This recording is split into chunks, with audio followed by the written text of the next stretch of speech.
Hello friends. Did you know nearly 80% of those who watch my videos aren't subscribed? If you enjoy these stories, please hit that subscribe button and leave a like. It really helps. Thank you for being here. By the way, where are you watching from? Let me know in the comments. The name's Marcus, and I've been hauling freight through the Midwest for about 12 years now. Most folks don't understand what it's like spending days alone in a cab, watching endless miles of highway disappear under your wheels. Chicago runs were always my bread and butter. Good pay, predictable routes, and usually straightforward deliveries. That changed on a humid Thursday night in August when dispatch sent me to a warehouse on the south side I'd never heard of before. The address led me through industrial districts that looked abandoned even in daylight. By the time I arrived at 11:47 p.m., the whole area felt wrong. Street lights were either broken or flickering, casting these sickly yellow pools of light that made the shadows between them seem deeper. The warehouse itself was a massive concrete structure, probably built in the 60s with rust stains running down its walls like dried blood. I pulled up to the loading dock and killed the engine. The manifest said I was picking up machine parts heading to Detroit, but the paperwork had been vague about specifics. That should have been my first warning. In 12 years of driving, legitimate businesses always had detailed cargo lists. This one just said industrial equipment with a weight estimate that seemed off. The loading dock was lit by a single floodlight that kept attracting moths, their shadows dancing across the concrete platform. I climbed down from my cab and approached the metal door beside the dock.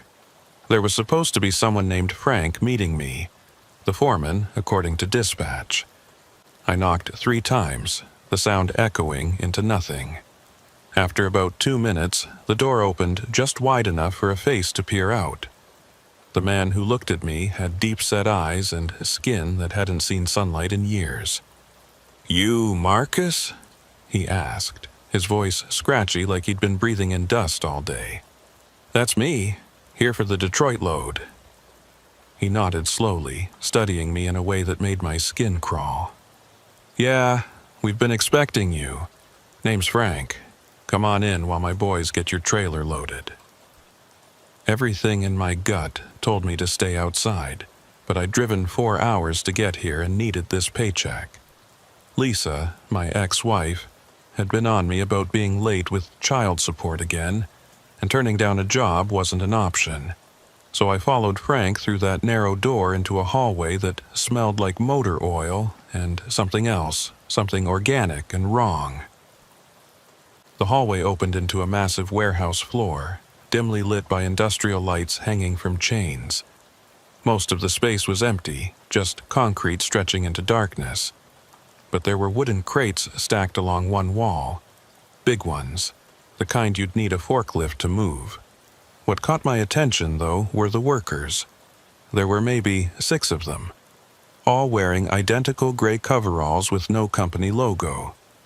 They moved in this synchronized way, like they'd rehearsed their movements. None of them looked at me directly, just kept their heads down, pushing hand trucks and operating the forklift. One of them, a tall guy with arms like tree trunks, glanced up for just a second. His face was blank, expressionless, but there was something in his eyes. Fear, maybe, or warning. Frank led me to a small office overlooking the warehouse floor.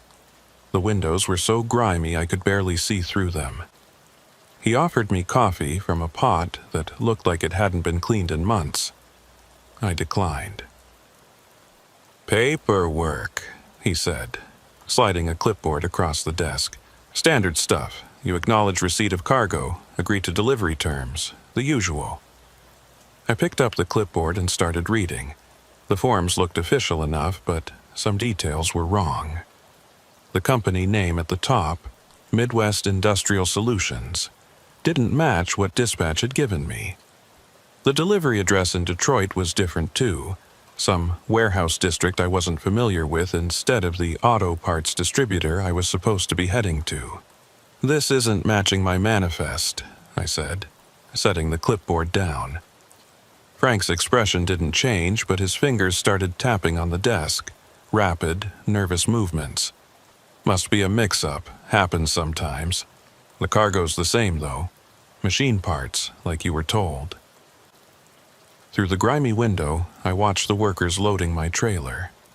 They were moving fast, too fast, like they wanted to get done and get out. One of them, a younger guy who couldn't have been more than 20, kept looking toward the office, then quickly away when he saw me watching. "What kind of machine parts exactly?" I asked. "Industrial processing equipment, completely legal, all documented." Frank pulled out another folder, thicker than the first. "See? Import papers, certificates, everything's in order." I flipped through the papers, but half of them were in languages I didn't recognize.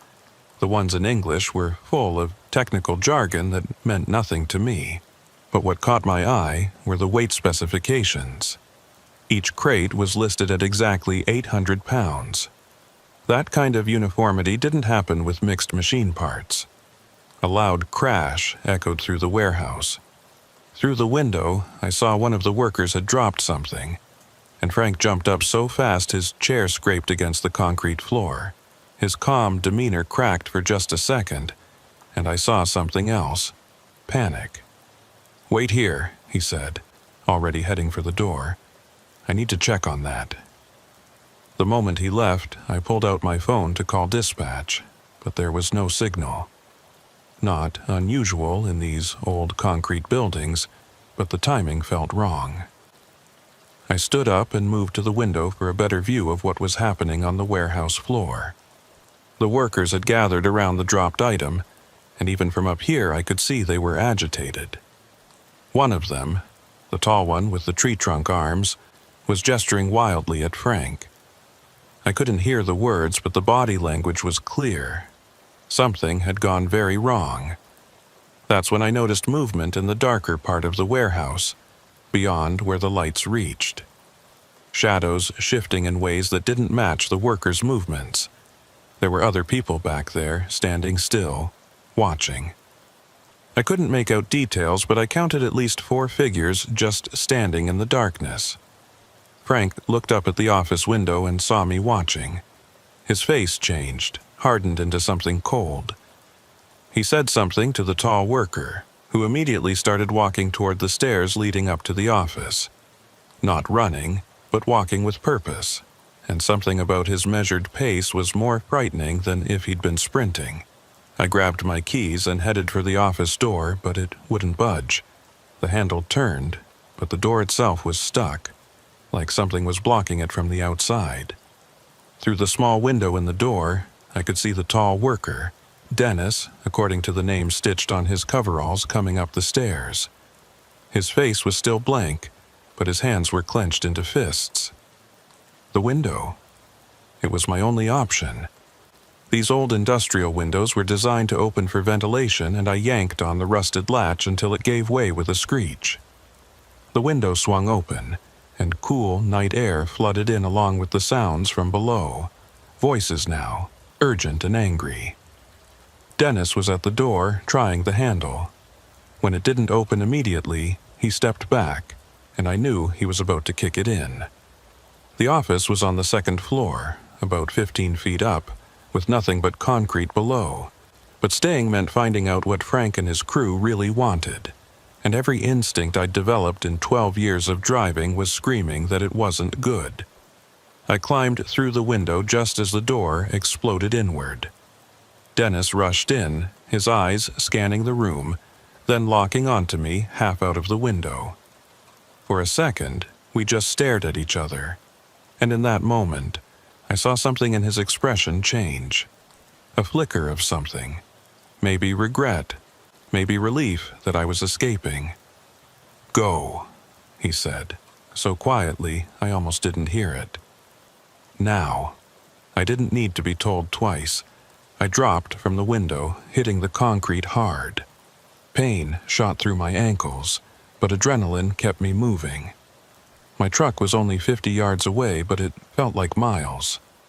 Behind me I could hear shouting, doors slamming, feet on concrete. The trailer was still open, partially loaded with those identical crates. I didn't care. I needed to get out of there.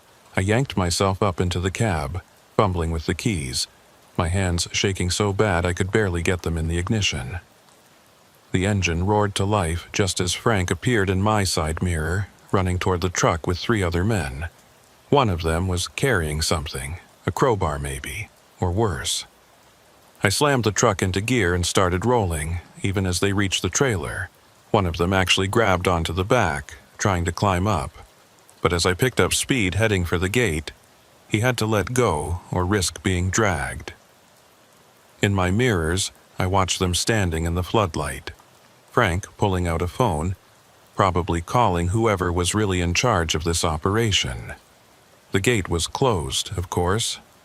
A chain-link fence with a padlock, but I had 40,000 pounds of truck and whatever they'd loaded in my trailer.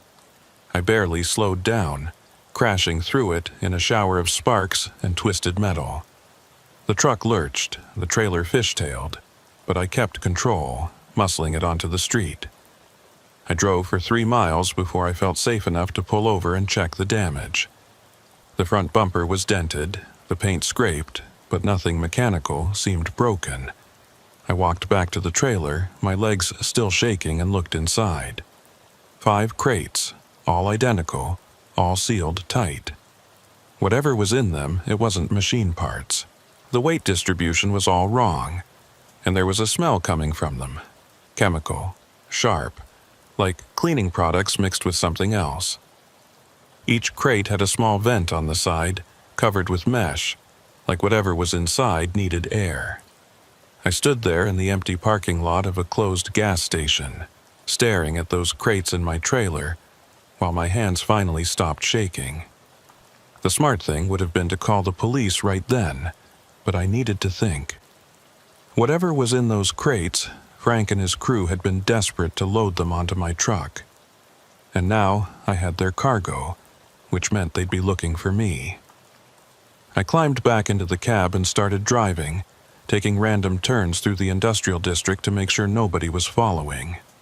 The streets were empty except for the occasional security light and a few stray cats darting between dumpsters. After about 20 minutes of circling, I pulled into a 24-hour truck stop off Interstate 94. The bright lights and presence of other truckers made me feel safer, even though I knew it was temporary. I parked between 2 other rigs and sat there for a moment, trying to process what had just happened. The clock on my dashboard read 1:23 a.m. In my 12 years of driving, I'd dealt with sketchy customers, dangerous loads, and more than my share of close calls. But this was different. This felt organized, deliberate, like I'd stumbled into something much bigger than a simple cargo theft. My phone finally had signal, and I thought about calling dispatch. But what would I tell them? That I'd run from a warehouse with half a load because the workers looked scary. They'd think I'd lost my mind. Or worse, they might be in on it. The whole job had come through dispatch after all. Instead, I called Tommy, an old friend who'd been driving these routes for 25 years. If anyone would know what to do, it would be him. The phone rang 4 times before his gruff voice answered. "Marcus? Hell, man, it's almost 2 in the morning. Tommy, I need your help. Something's not right with this load I picked up." I could hear him sitting up in bed, suddenly alert. "Where are you?" "Truck stop off 94. South side pickup went bad. Real bad. Stay put. I'm 15 minutes out. Don't talk to anyone. Don't open that trailer and keep your doors locked." While I waited, I kept watching the mirrors, expecting to see Frank's crew pull into the lot any second. Every set of headlights that swept across the parking lot made my pulse spike. A few other truckers walked past, heading into the stop for coffee or a shower, completely oblivious to what I was carrying. Tommy's rig pulled in exactly 14 minutes later, a beat-up Kenworth that had seen better days but ran like a dream.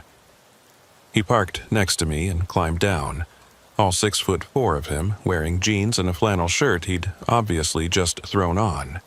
His gray beard was wild from sleep, but his eyes were sharp and concerned. "Show me," he said simply. I led him around to the back of my trailer, checking over my shoulder constantly.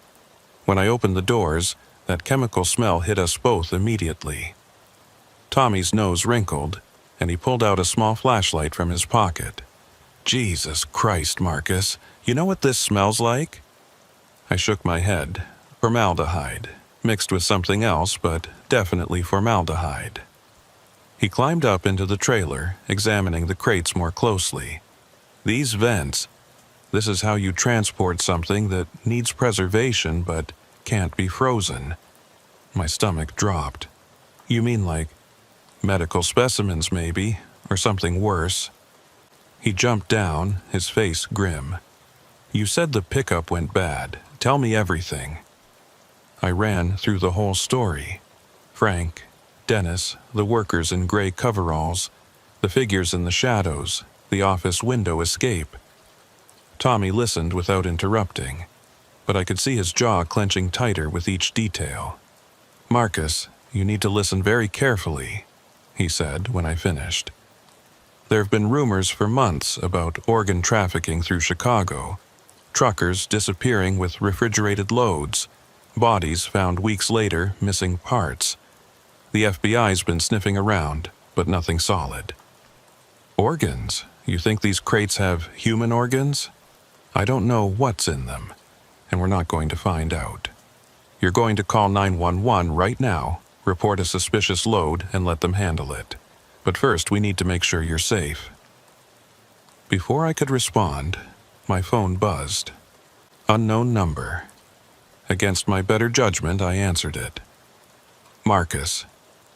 It was Frank's voice, calm, but with an edge that hadn't been there before. "You have something that belongs to us. I don't know what you're talking about. Don't be stupid. We know where you are. That truck stop off 94, right? Nice choice. Public, well-lit, lots of witnesses. Smart thinking." I looked around frantically but couldn't spot anyone watching us. Tommy must have seen my panic because he pulled out his own phone and started dialing. "Here's what's going to happen," Frank continued. "You're going to drive that trailer to a new address I'm about to give you. You're going to leave it there, keys in the ignition, and walk away.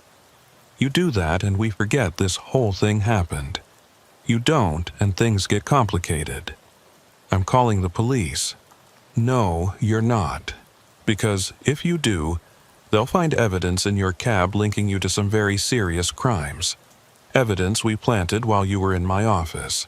Check under your passenger seat if you don't believe me." My blood went cold. I climbed back into the cab, Tommy following, and reached under the passenger seat. My fingers found a plastic bag taped to the underside. Inside was a small pistol and what looked like several bloody ID cards. "Found it?" Frank asked. "That gun was used in 3 murders last month. Your fingerprints are all over it now. The IDs belong to missing persons. How do you think that'll look to the police?" Tommy grabbed the phone from me. "This is Thomas Rodriguez.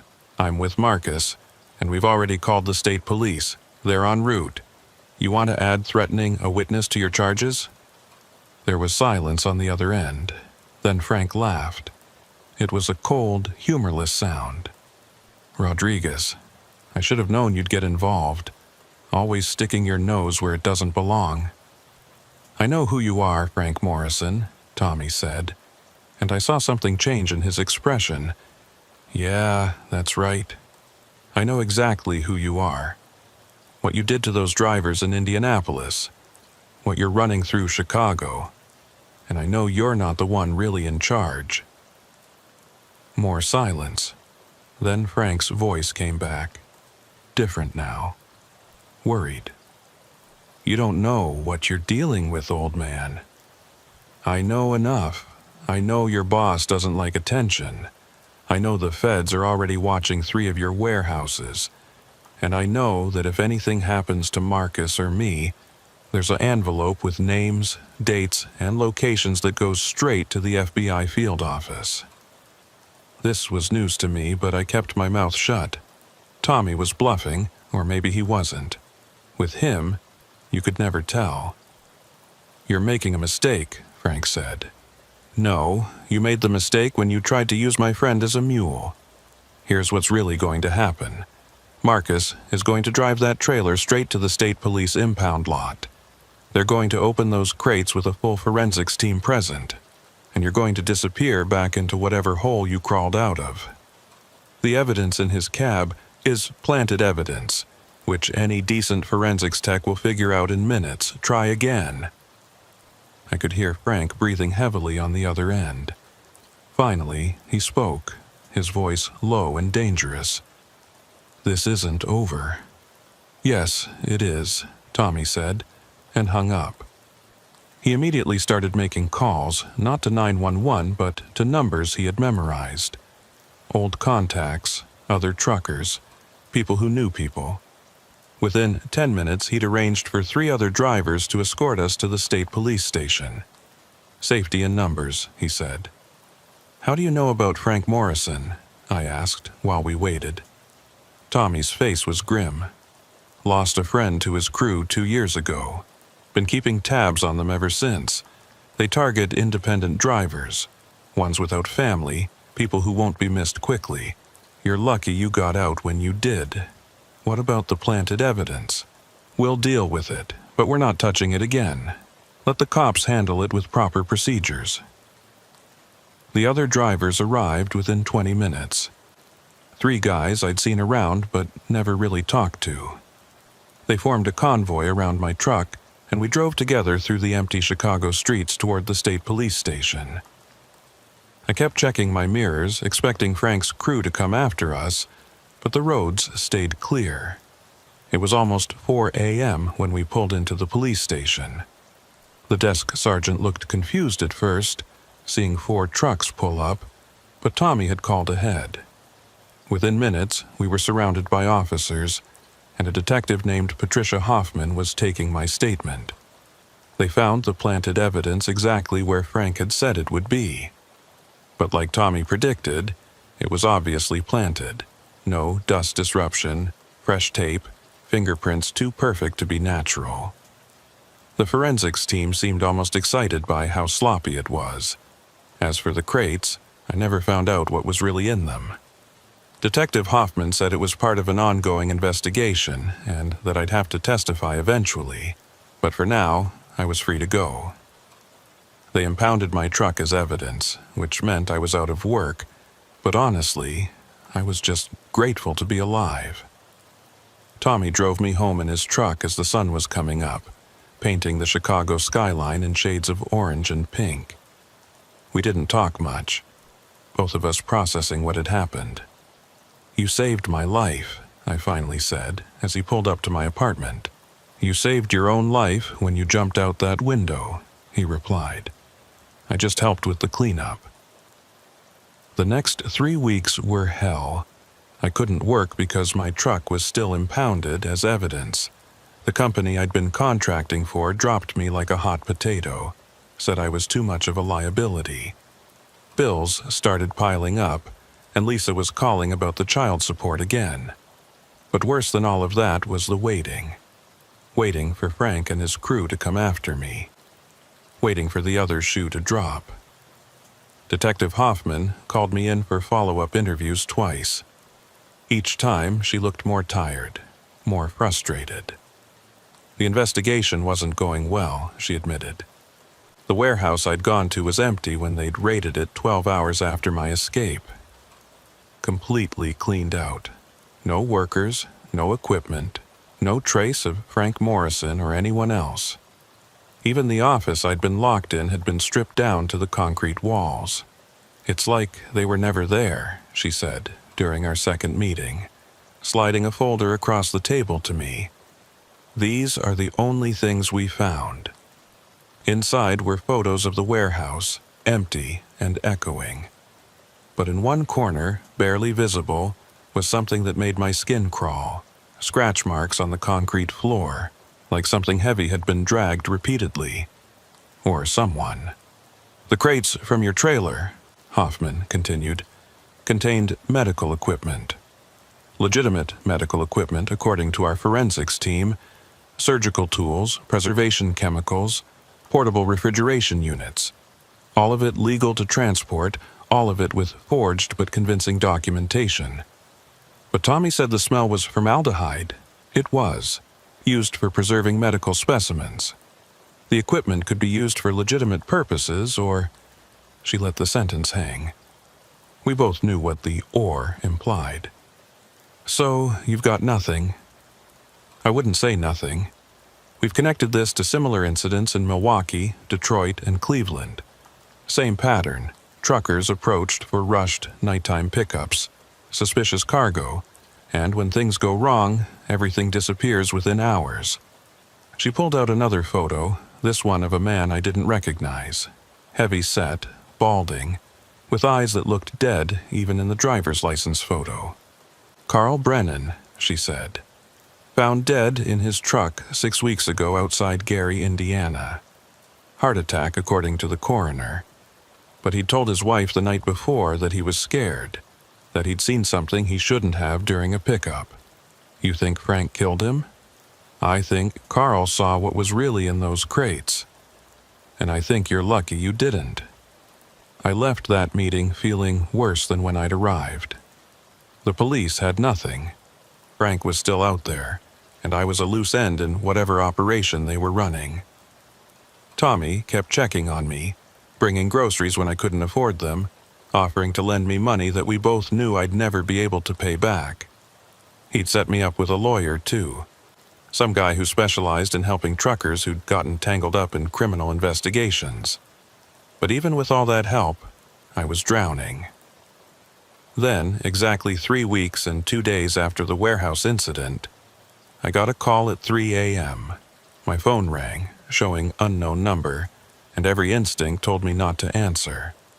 But I was half asleep, and my hand moved before my brain could stop it.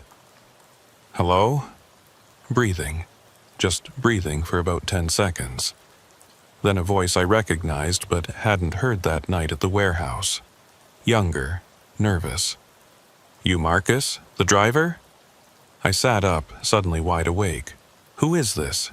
My name's Dennis. I was at the warehouse that night, the tall one who came up to the office. My hand tightened on the phone. What do you want? To warn you. They're coming for you. Not tonight, but soon. Frank's boss, the real boss, he's decided you know too much. I don't know anything. The cops found nothing. The investigation's going nowhere. Doesn't matter. You saw us, you can identify Frank, and you got away. That makes you a problem. There was a pause, and I could hear traffic in the background, like he was calling from a payphone near a highway. They've been watching you. Know you're broke. Desperate. They're going to make you an offer you can't refuse, and if you refuse it anyway, why are you telling me this? Another pause, longer this time. Because I didn't sign up for this. When Frank recruited me, he said it was just moving cargo, making quick money. I didn't know about what was really happening, not until it was too late to get out. What was really happening? What was in those crates? You don't want to know. Trust me, you don't. But I can tell you this, it's bigger than Chicago. There's a whole network, coast to coast. Truckers are just the transportation. Expendable. They've got doctors, cops, people you'd never suspect. Dennis, if you know all this, you need to go to the police. He laughed bitterly. With what proof? And how long do you think I'd last? No, I'm getting out tonight. Leaving the state, maybe the country. But I owed you this warning. You jumped out that window because you knew something was wrong. That saved your life once. Don't ignore your instincts again. Wait, if they're planning something, I need more information. 4th Street Dock, Warehouse 17. They're moving the whole operation there tomorrow night.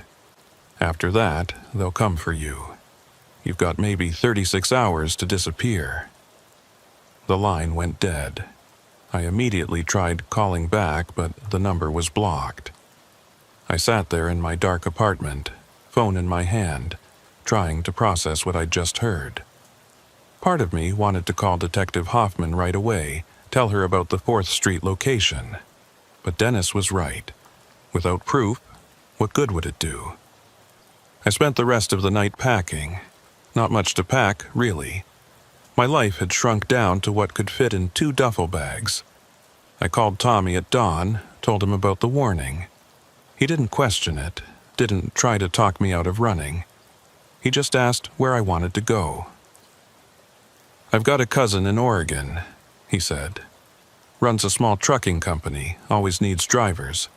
I can get you there, get you set up with new papers, new name if necessary." "Tommy, I can't ask you to—" "You're not asking. I'm offering. These people, Frank and whoever's above him, they've taken too much from too many. At least I can save one." We agreed to meet that evening at a truck stop outside the city. I spent the day tying up loose ends, calling Lisa to explain I'd be out of touch for a while, leaving a detailed letter for Detective Hoffman with everything Dennis had told me, closing out my bank account, which had all of $43 left in it. As the sun started setting, I took one last look around my apartment. It wasn't much, but it had been home. Now I was about to become another missing trucker, another statistic in whatever dark operation Frank and his network were running. I made it to the truck stop without incident, but I couldn't shake the feeling of being watched. Every car that followed me for more than a few blocks made me paranoid. Every face in the crowd seemed suspicious. Tommy was already there when I arrived, his truck running, ready to go. "Get in," he said. No preamble. "We're taking the long way, lots of detours. If anyone's following, we'll lose them." As we pulled out of the truck stop, heading west toward a new life I hadn't planned for, I thought about Dennis's warning. 4th Street Dock, Warehouse 17, tomorrow night. I'd left that information for Detective Hoffman, but would she act on it? Would it make any difference? Tommy must have sensed my thoughts. "You did the right thing, Marcus. Sometimes the brave choice isn't to fight. Sometimes it's to survive." We drove through the night, taking back roads and switching vehicles twice at truck stops where Tommy had friends waiting. Each mile that passed between me and Chicago made me feel a little safer, but also a little more angry. Frank and his crew were still out there, still operating, still preying on drivers who just wanted to make an honest living.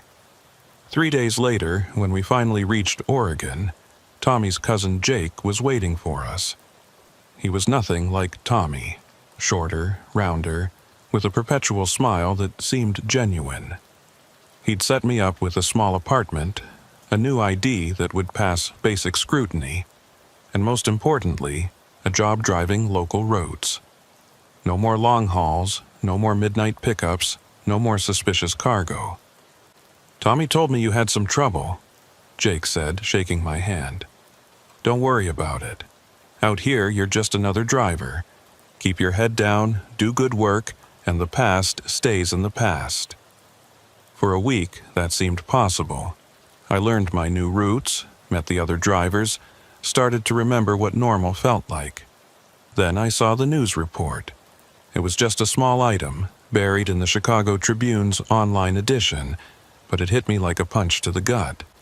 FBI raids empty warehouse in failed human trafficking sting. The article was brief. Federal agents, acting on an anonymous tip, had raided Warehouse 17 at 4th Street Dock, expecting to find evidence of a human organ trafficking ring. Instead, they found an empty building that had been thoroughly cleaned with industrial chemicals. No arrests were made, but there was one detail that made my blood run cold. A security guard at a nearby building reported seeing multiple semi-trucks leaving the dock area the night before the raid, approximately 6 hours after the FBI received the anonymous tip.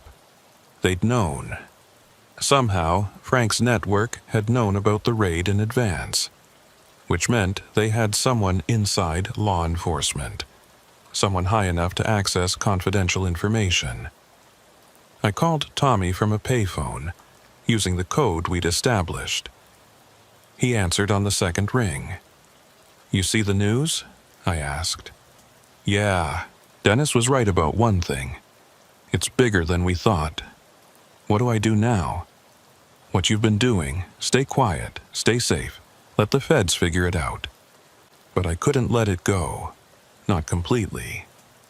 I started researching, carefully, using library computers and public Wi-Fi, looking for patterns in trucker disappearances, suspicious deaths, missing persons reports that might connect to organ trafficking. What I found was terrifying in its scope. Over the next 6 months, I documented everything I could find. 17 truckers had gone missing along routes between Chicago and Detroit in the past 2 years. 8 more between Chicago and Milwaukee. All independent operators, all running refrigerated loads, all vanishing without a trace.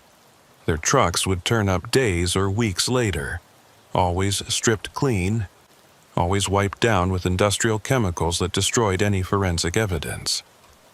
But it was the pattern of organ shortage reports that really connected the dots. Every time a cluster of trucker disappearances happened, organ availability in certain private medical facilities would spike 2 to 3 weeks later. Not the legitimate transplant centers that followed federal guidelines, but the gray market clinics that served wealthy clients who couldn't wait for official donor lists. I was careful with my research, never staying on any one computer too long, never searching from the same location twice. Jake thought I was just dealing with trauma in my own way, and Tommy kept telling me to let it go. But I couldn't. Those 17 missing truckers had families, friends, people who deserved to know what happened to them. It was a Tuesday in May when everything came to a head. I just finished a local delivery run, dropping off restaurant supplies around Portland, when I noticed a black sedan following me. Not obviously, but professionally. Staying 3 cars back, switching lanes when I did, taking every turn, my blood went cold, and all the paranoia from 6 months ago came flooding back. I called Tommy immediately. "I've got a tail." "You sure?" "Black sedan, tinted windows, been on me for the last 4 miles. Come to the yard, now. Don't go home." Jake's trucking yard was in an industrial area surrounded by other businesses and equipped with security cameras. I made it there in 15 minutes, the sedan following the entire way. When I pulled through the gates, the sedan slowed, stopped about a block away, then slowly drove past. I couldn't see the driver through the tinted windows, but I knew they were watching. Tommy was waiting for me, along with Jake and 3 other drivers I'd gotten to know over the months. They looked grim, ready for trouble. "Could be nothing," Jake said, but his hand was resting on the baseball bat he kept in his office. "It's not nothing," I said. "They found me." We waited 2 hours, but the sedan didn't come back. Finally, as the sun was setting, Tommy made a decision. "We're getting you out of here, tonight. I know a guy in Canada, completely off the grid. You can lay low there until we figure out what's happening." But as we were loading my few belongings into Tommy's truck, my phone rang. It was Detective Hoffman's number. "Marcus? Thank God. Listen, you need to know something. Frank Morrison was found dead this morning." My knees almost buckled. "What? How?" "Execution style, 2 bullets to the head. His body was dumped at that warehouse you escaped from, Marcus. There was a note pinned to his chest. It had your current alias and location on it." The blood drained from my face. Frank was dead, and someone wanted me to know about it. Someone who knew exactly where I was. "Detective, what's going on?" "Internal war. That's our best guess. Frank was middle management and he failed to contain the situation with you. His bosses cleaned house, but Marcus, If they know where you are, they're already here. I had a tail today. Get out, now. Don't go to the police. Don't trust anyone you don't know personally. This goes higher than we thought. There's corruption in multiple departments. I shouldn't even be calling you, but I couldn't let you get blindsided." She hung up before I could respond. I looked at Tommy and Jake, both of whom had heard enough to understand the situation. "Canada's not far enough," Tommy said quietly. "If they've got people in the FBI, they've got reach everywhere." That's when we heard it. Engines, multiple vehicles approaching the yard. Through the gate, I could see 3 black SUVs pulling up, blocking the entrance. Men in dark clothes getting out, not rushing, just positioning themselves strategically. "Back door," Jake said immediately. "Through the maintenance shop." We ran, all of us, abandoning any pretense of normal. The maintenance shop connected to an alley that led to the next street over. Behind us, I could hear car doors slamming, voices shouting commands. They weren't trying to be subtle anymore. Jake had an old pickup truck parked in the alley, keys always in it for emergencies. We piled in, me, Tommy, Jake, and 2 other drivers named Robert and Paul. Jake gunned it, tires squealing as we tore out of the alley just as the first pursuers rounded the corner of the building. "Where?" Jake asked, taking corners at dangerous speeds. "Airport," Tommy said. "It's public, cameras everywhere. They won't try anything there." But I knew better. These people had killed Frank Morrison and dumped his body as a message. They weren't afraid of cameras or witnesses anymore. "No," I said. "The FBI field office. Detective Hoffman said not to trust local police, but the FBI is our only shot." Jake nodded and changed direction, heading downtown. In the mirrors, I could see headlights following. Not close, but persistent. They knew where we were going and didn't seem concerned about it. "This is wrong," Paul said, voicing what we were all thinking. "If they're not worried about the FBI, then they've got someone inside," Tommy finished. "But what choice do we have?" My phone rang again. Unknown number. I almost didn't answer, but something made me pick up. "Marcus." The voice was cultured, calm, nothing like Frank's rough edges. "Or should I say your current alias? Doesn't matter. What matters is that you've caused us considerable inconvenience." "Who is this?" "Someone who's offering you a final chance at a resolution. Frank Morrison was a fool who exceeded his authority. His threats, his methods, all unsanctioned. We're not unreasonable people, Marcus. We're businessmen. Businessmen who traffic in human organs." A pause. "We provide a service to those who can afford it. Supply and demand, nothing more. You stumbled into something you shouldn't have, but that's Frank's fault, not yours. We're prepared to compensate you for your trouble. Significantly. I don't want your money. $500,000, cash. All you have to do is forget everything you've seen, everything you think you know. Stop your research, stop talking to law enforcement, and disappear. We'll even help with that part. New identity, new country, completely fresh start." Jake was pulling up to the FBI building. The black SUVs were still following, hanging back a block, just watching. "And if I refuse, then you become a problem that needs solving. And we're very good at solving problems, Marcus. Ask Frank Morrison. Oh, wait, you can't." The line went dead. We sat in the truck outside the FBI building, engine running, all of us staring at the imposing federal structure. The SUVs had parked across the street, waiting. $500,000, Robert said quietly. "That's more money than any of us will see in a lifetime." "Blood money," Tommy spat. "From the organs of dead truckers." "We don't know they're dead," Paul said, but his voice was weak, unconvincing. I looked at each of them, these men who'd risked everything to help me, and made my decision. You guys drive away, right now. This is my fight, not yours. Like hell, Tommy said. Tommy, they're offering me money to disappear. That means they want this to end quietly. If I go in there and make a federal case literally, they lose that option. But you guys don't need to be part of it. Jake shook his head. We're already part of it, son. The moment we helped you, we became witnesses. I knew he was right. We all got out together, walking toward the FBI building as a group. The men in the SUVs watched but didn't move, not yet. The federal building's lobby was bright, sterile, with metal detectors and armed guards. We must have looked like quite a sight. 5 truckers, sweaty and scared, demanding to speak to someone about organ trafficking and murder. But Detective Hoffman had called ahead. An agent named Mitchell was waiting for us. What followed were 3 days of interviews, protective custody, and revelations that went deeper than any of us had imagined. The network wasn't just trafficking organs. They were running an entire black market medical system.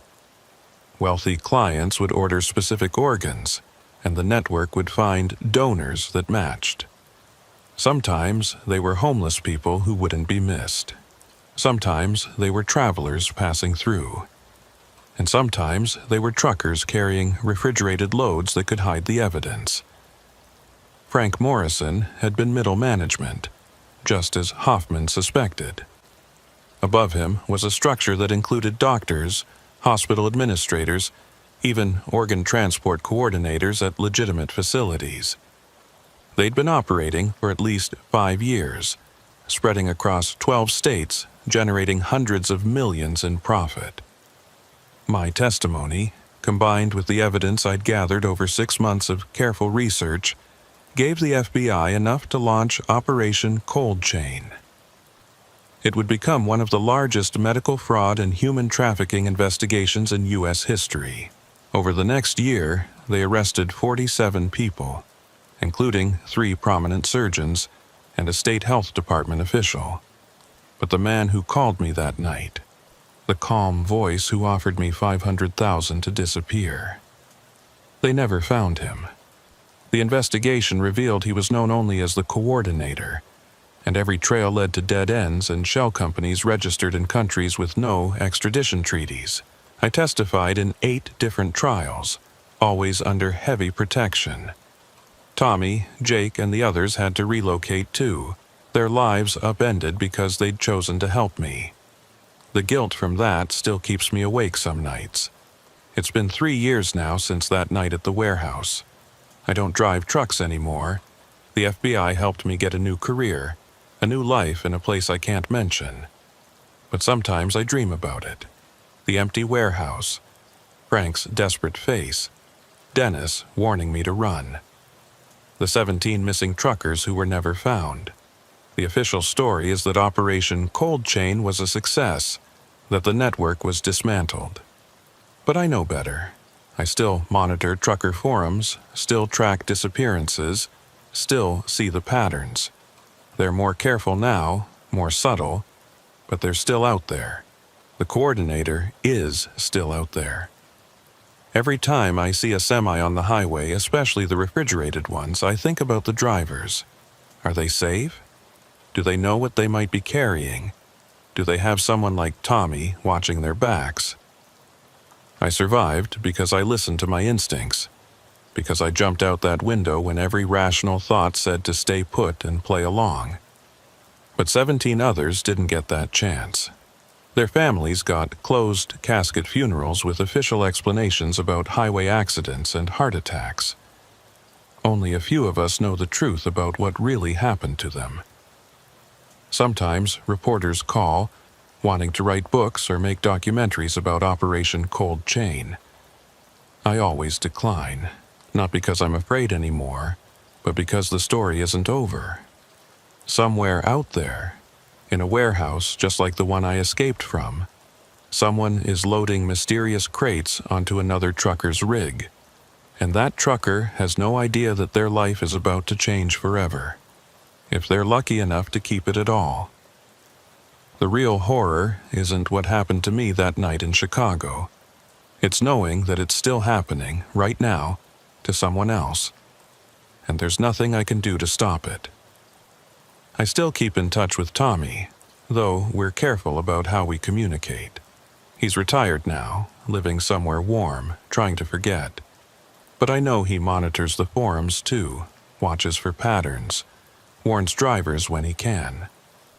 We're the survivors of something that officially doesn't exist anymore. Witnesses to a darkness that runs deeper than anyone wants to admit. That's my story. Every word of it true, though you'll never find official confirmation. The FBI made sure of that.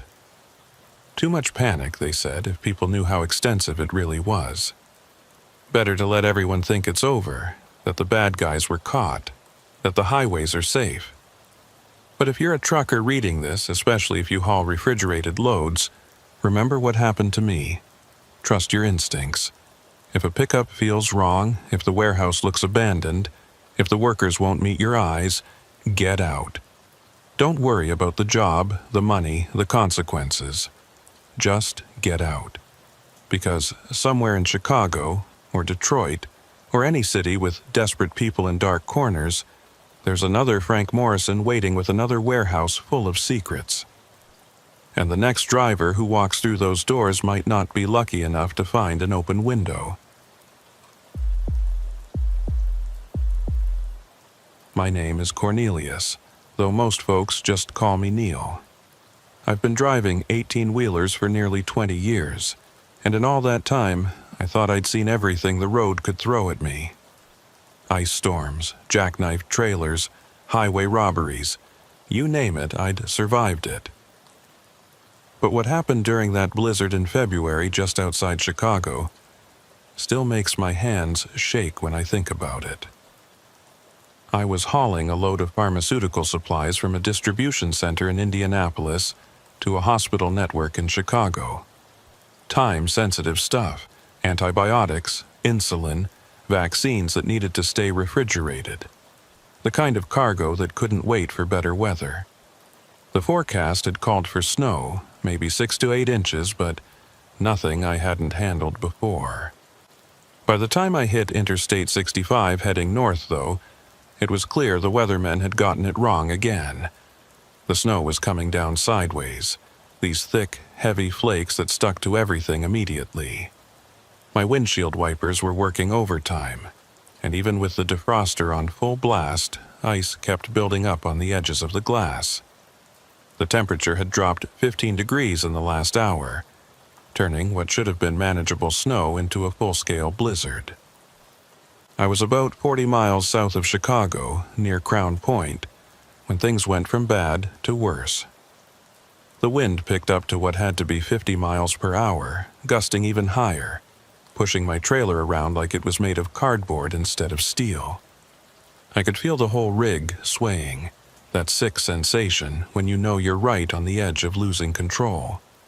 The smart thing would have been to pull off at the next exit, find a truck stop, and wait it out.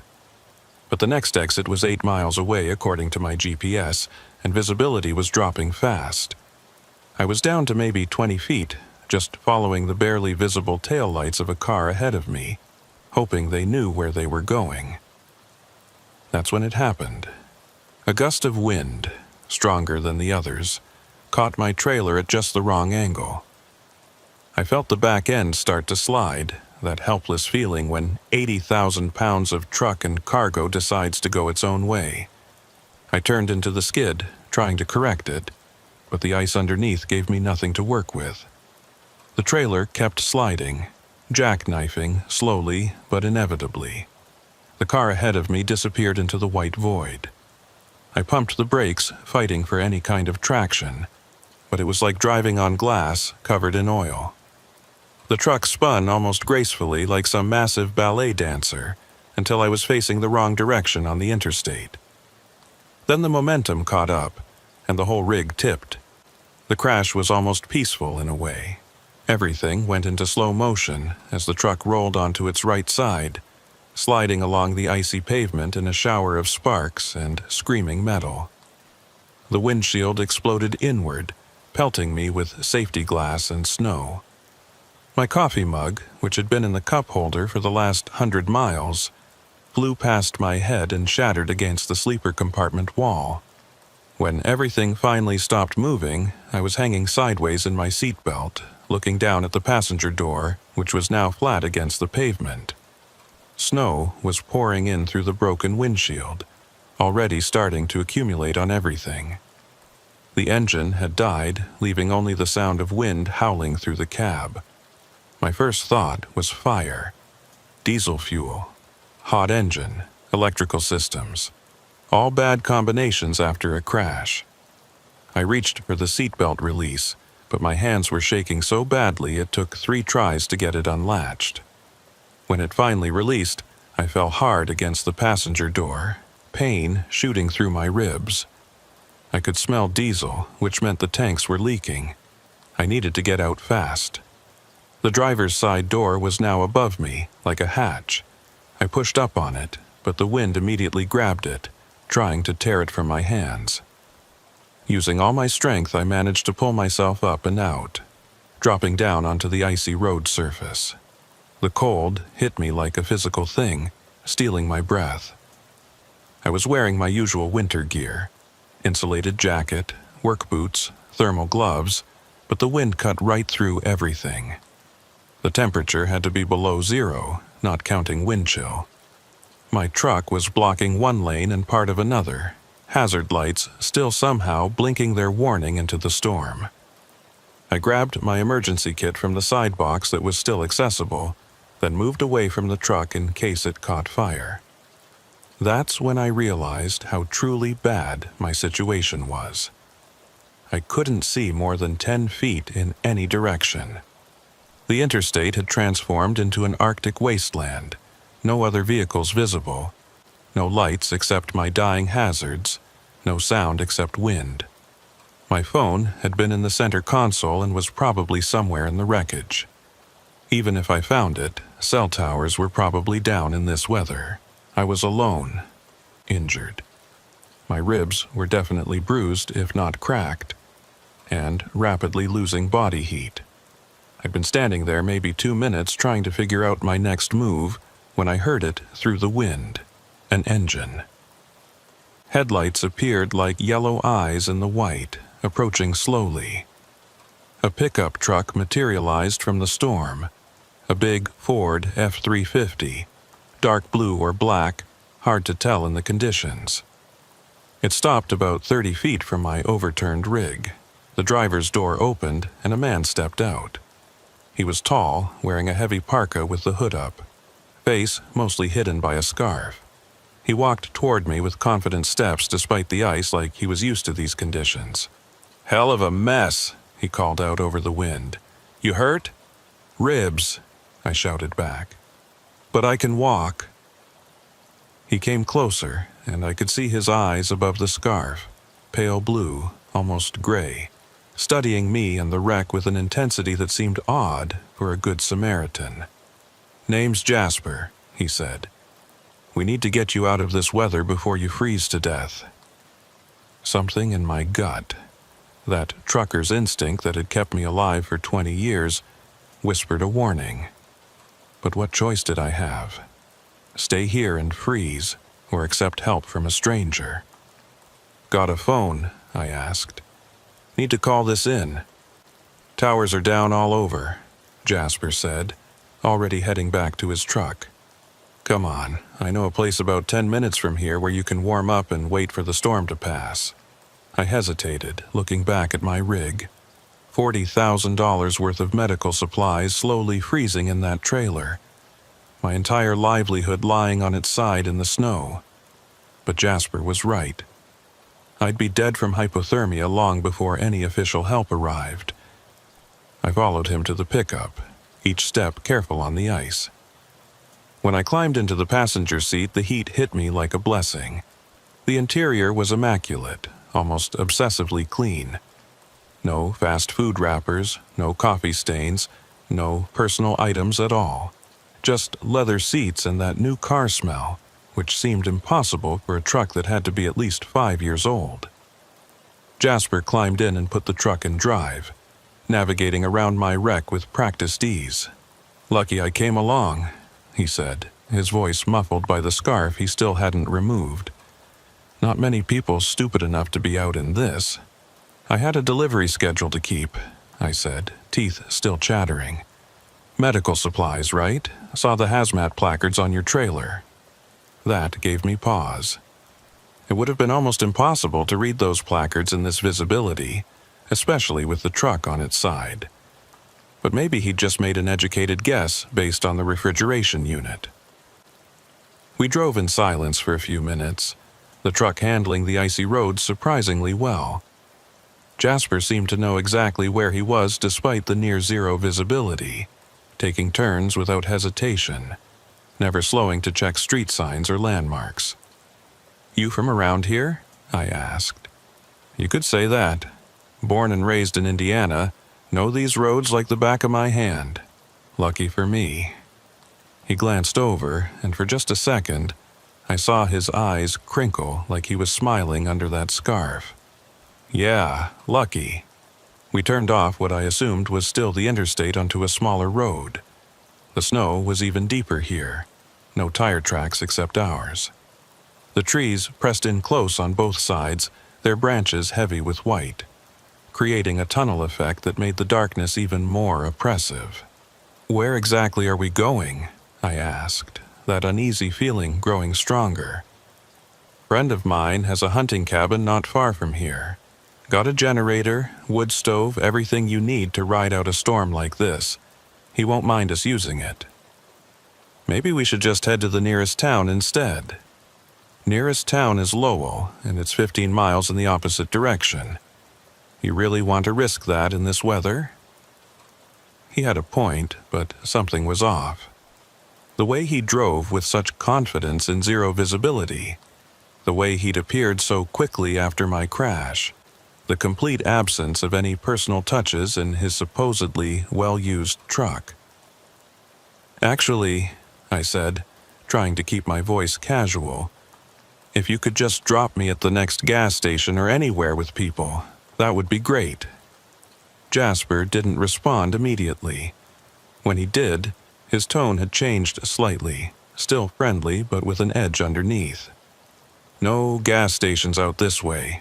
Besides, you're hypothermic whether you realize it or not. Your lips are blue, you're shaking, and your speech is starting to slur. You need immediate warmth and medical attention." He was right about the shaking, but my speech wasn't slurred. I'd been careful to speak clearly despite the cold, which meant he was either mistaken or lying to justify not taking me where I wanted to go. We turned again, onto what couldn't even be called a road anymore. Just a break in the trees barely wide enough for the truck. The branches scraped against the sides, creating an eerie scraping sound that reminded me of fingernails on metal. "Listen, Jasper," I started, but he cut me off. "Almost there. You'll see. This is the best option. My friend actually used to be an EMT, might still have some medical supplies that could help with those ribs." Another red flag. I hadn't mentioned my ribs hurting since that first exchange by my truck. No visible injuries, no wincing, nothing that would indicate where I was hurt. Yet he remembered that specific detail from our brief conversation in the howling wind. The trees opened up into a small clearing, and a cabin materialized from the snow. It was bigger than I'd expected, 2 stories, with dark windows that reflected nothing. No lights, no smoke from the chimney, no sign anyone had been here recently except for one thing. Fresh tire tracks leading around to the back, multiple sets, barely visible under the still falling snow. Jasper parked near the front door and turned off the engine. In the sudden silence, I could hear my heart pounding. Every instinct I had was screaming at me to run, but where would I go? I was miles from anywhere in a blizzard, injured, with no phone and no idea which direction led to safety. "Come on," Jasper said, opening his door. "Let's get you inside and warmed up." I didn't move.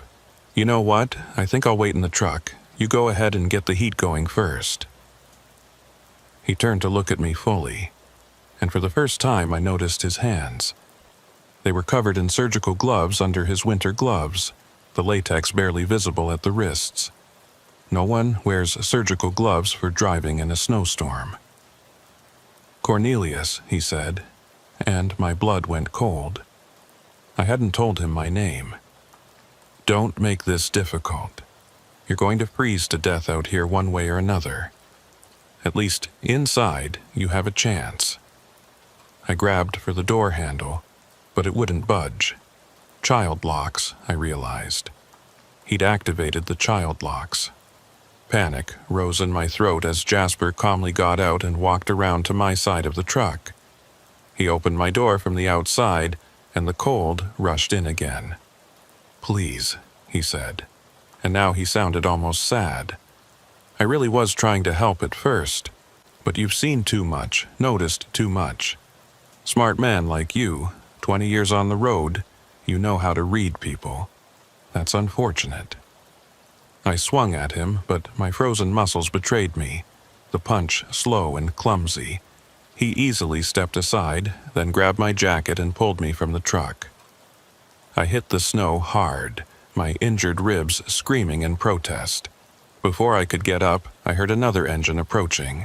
2 more vehicles emerged from the storm, a van and another pickup. People got out, dark shapes against the white, moving toward us with purpose. One of them was carrying something that looked like a medical bag. "Jasper," one of them called out. A woman's voice. "This him?" "Yeah, crashed right where Hiram said he would." Hiram, another person involved. This hadn't been a random rescue. They'd known I was coming, known I would crash. But how? The woman knelt beside me in the snow. Even through my pain and fear, I noticed she was wearing scrubs under her winter coat. "Mr. Cornelius," she said, her voice professionally calm. "You've been in an accident. You're in shock. We're here to help." "No," I managed, trying to crawl away. "You're not. This isn't." "Hypothermia causes confusion, paranoia," she continued, speaking to the others now as if giving a medical presentation. "He doesn't know what he's saying." More hands grabbed me, lifting me despite my struggles. They were all wearing medical gloves, I realized, every single one of them. They carried me toward the cabin, and as we got closer, I could see through one of the windows. Light inside, from battery-powered lanterns, and equipment, medical equipment. An IV stand, monitors, things that had no business being in a hunting cabin. "Please," I tried again. "People know where I am. The trucking company has GPS on the rig." "Your company's GPS showed you stopped for the mandatory rest period at the Love's truck stop in Remington," Jasper said conversationally. "You've been off the grid for the last 2 hours. Terrible weather after all. Lots of accidents tonight. Lots of missing people who won't be found until the snow melts." They carried me through the door into warmth that should have been welcome but felt like walking into a trap. The main room had been converted into something between a field hospital and a laboratory. Plastic sheeting on the floors, surgical lights powered by humming generators, and that smell. Antiseptic mixed with something else, something that made my stomach turn. They set me down on what looked like a modified gurney, and immediately the woman in scrubs started checking my vitals. Her movements were professional, practiced, but there was something mechanical about them, like she was going through motions she'd done too many times before. "Blood pressure's elevated," she announced. "Pulse is rapid, possible internal bleeding from the crash." "I'm fine," I said, trying to sit up, but Jasper placed a firm hand on my shoulder. "Let Dr. Morrison examine you," he said. "She's very good at what she does." Morrison. The name hit me like ice water. I'd heard that name before on the CB radio, whispered conversations at truck stops. Drivers talking about someone named Morrison who was supposedly involved in those organ trafficking rumors that had been circulating for years. But those were just stories, urban legends truckers told to pass the time, weren't they? Your pupils are dilated, Dr. Morrison continued, shining a penlight in my eyes. Possible concussion. We should run a full panel. A full panel? I asked. In a cabin in the woods? She smiled, but it didn't reach her eyes. We're better equipped than you might think. Hiram, prep the IV. A younger man, barely out of his 20s from the look of him, wheeled over an IV stand. His hands were shaking slightly as he prepared the needle, and unlike the others, he wouldn't meet my eyes. What's in that? I demanded, trying to pull away, but Jasper and another man held me down. Just saline and something for the pain, Dr. Morrison said soothingly. You've been through trauma. You need fluids. I don't consent to this. This is kidnapping. The needle went in anyway, a sharp prick in my arm, and within seconds I could feel something cold flowing into my veins. Not saline. I'd had IV fluids before after a bad case of food poisoning. This was different, heavier, with a metallic taste that somehow appeared in my mouth. That's it, Dr. Morrison said. Just relax. Let the medication work. My vision started to blur around the edges, but I fought it. 20 years of staying alert through exhaustion, of fighting off sleep during those long hauls, had given me some resistance. I could hear them talking, their voices becoming distant but still audible. Blood type? Someone asked. O negative, Dr. Morrison replied. Universal donor, very valuable. The client in Milwaukee? Still waiting. We'll need to move fast once the storm clears. I tried to process what I was hearing, but my thoughts were becoming syrupy, slow. They were talking about blood types, clients, moving fast. The organ trafficking stories weren't just stories. They were real, and I was about to become part of them. He's fighting it, Hiram said, and I could hear fear in his voice. Should we increase the dose? No, Dr. Morrison said sharply. Too much, and we risk damaging the organs. He's a big man. It'll just take longer. Organs, plural. They weren't just planning to take my blood. They were planning to take everything. I had to stay conscious, had to find a way out. I focused on the pain in my ribs, using it as an anchor to keep from sliding into the darkness. Through my blurred vision, I could see the room more clearly now. There were coolers stacked against one wall, medical-grade ones with biohazard symbols. A chart on another wall with what looked like shipping schedules, routes marked across the Midwest. And then I saw something that made my blood run cold, despite the drugs. In the corner, partially hidden by a curtain, was another gurney. Someone was on it, covered by a sheet, but I could see a foot sticking out. A foot wearing a trucker's boot, just like mine. The other one's ready for transport, someone said, noticing where I was looking. Once this storm clears, we can move both shipments. Other one. Another trucker, probably with a similar story. Broken down or crashed in the storm, rescued by Good Samaritan Jasper, brought here to help. How many times had they done this? How many drivers had disappeared into this cabin in the woods? His eyes are still tracking, Hiram observed nervously. He's still conscious. Dr. Morrison came over and looked down at me, studying my face with clinical detachment. Remarkable constitution, she said. The adrenaline from the crash must be counteracting the sedative. Jasper, tell me again how you found him.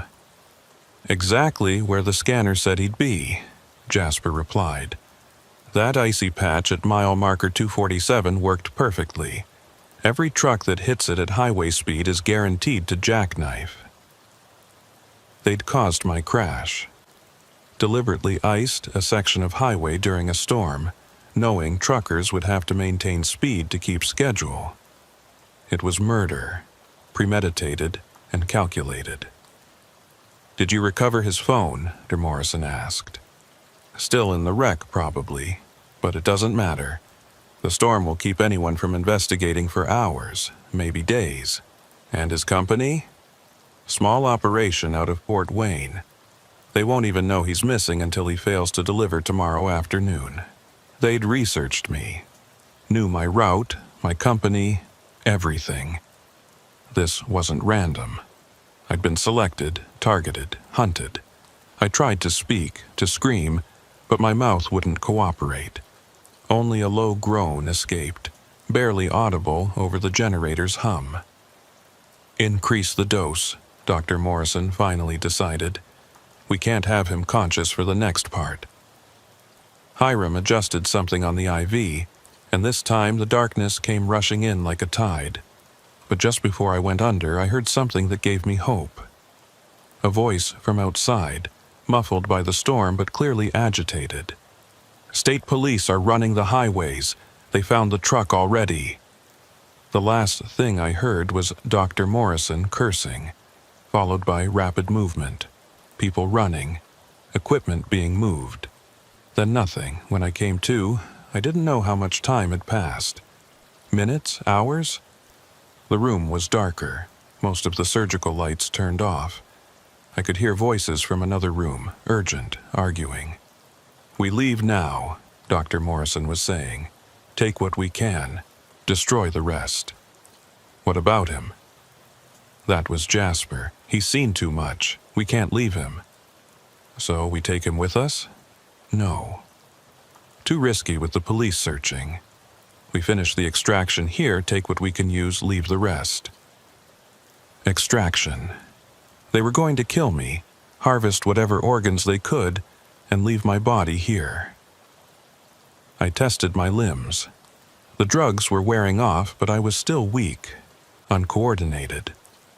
The IV was still in my arm, but the bag was nearly empty. I turned my head slowly, looking for anything I could use. There, on a table just within reach, surgical instruments laid out on a sterile cloth. If I could just reach them. The door opened, and Hiram walked in alone. He stopped when he saw I was awake, and for a moment we just stared at each other. He was young, maybe 22, with the kind of face that belonged in a college classroom, not this house of horrors. "Please," I whispered, my voice barely working. "You don't have to do this." He looked toward the door, then back at me. "I don't have a choice. They have my sister, said they'd kill her if I don't help. We can go to the police together. They'll protect her." "No." He shook his head. "You don't understand. These people are connected. They have cops, judges, doctors, and hospitals. There's nowhere safe. Then help me escape. We'll both run." He was quiet for a long moment, clearly conflicted. Then he moved to the IV and did something I didn't expect. He removed the needle from my arm. "The state police really are coming," he whispered. "Someone found your truck, called it in. They'll be here soon, but not soon enough. Dr. Morrison is going to—" He couldn't finish the sentence. "Help me up." I can't. They'll know." "Then give me something, anything, a weapon, a phone, something." He looked around frantically, then grabbed something from a medical bag. A scalpel, small but sharp. He pressed it into my hand. "Play dead when they come for you," he whispered. "It might buy you time." Before I could respond, Dr. Morrison's voice called from the other room. "Hiram, prep him for emergency extraction. We have 15 minutes maximum." Hiram squeezed my shoulder once, then called back, "On it." He wheeled over a tray of surgical equipment, his hands shaking as he arranged it. "I'm sorry," he whispered. "I'm so sorry." Dr. Morrison entered, now wearing surgical scrubs and gloves. Jasper was with her, and 2 other men I didn't recognize. They all looked tense, rushed. "Is he under?" she asked Hiram. "Yes," he lied, "completely unconscious." I closed my eyes, forced my breathing to slow, made my body go limp. The scalpel was hidden under my palm, pressed against the gurney. Good. We'll take the kidneys first. They're the most valuable. Then liver, heart if we have time. I felt them moving around me, heard the clink of instruments. Someone started cutting my shirt open. The cold air hit my chest, and it took everything I had not to shiver. "Wait," Jasper said suddenly. "You hear that?" Everyone stopped. In the distance, barely audible over the storm, were sirens. Multiple sirens getting closer. "Damn it," Dr. Morrison hissed. "How did they find us so fast?" "The kid must have talked," one of the men said, and I heard the unmistakable sound of a gun being cocked. "I'll deal with him." "No time," Dr. Morrison said. "Grab the coolers with the preserved specimens. Leave everything else." "What about him?" Jasper asked, meaning me. Dead men tell no tales. I felt someone lean over me, felt breath on my face. This was it. I gripped the scalpel, ready to fight for my life with whatever strength I had left.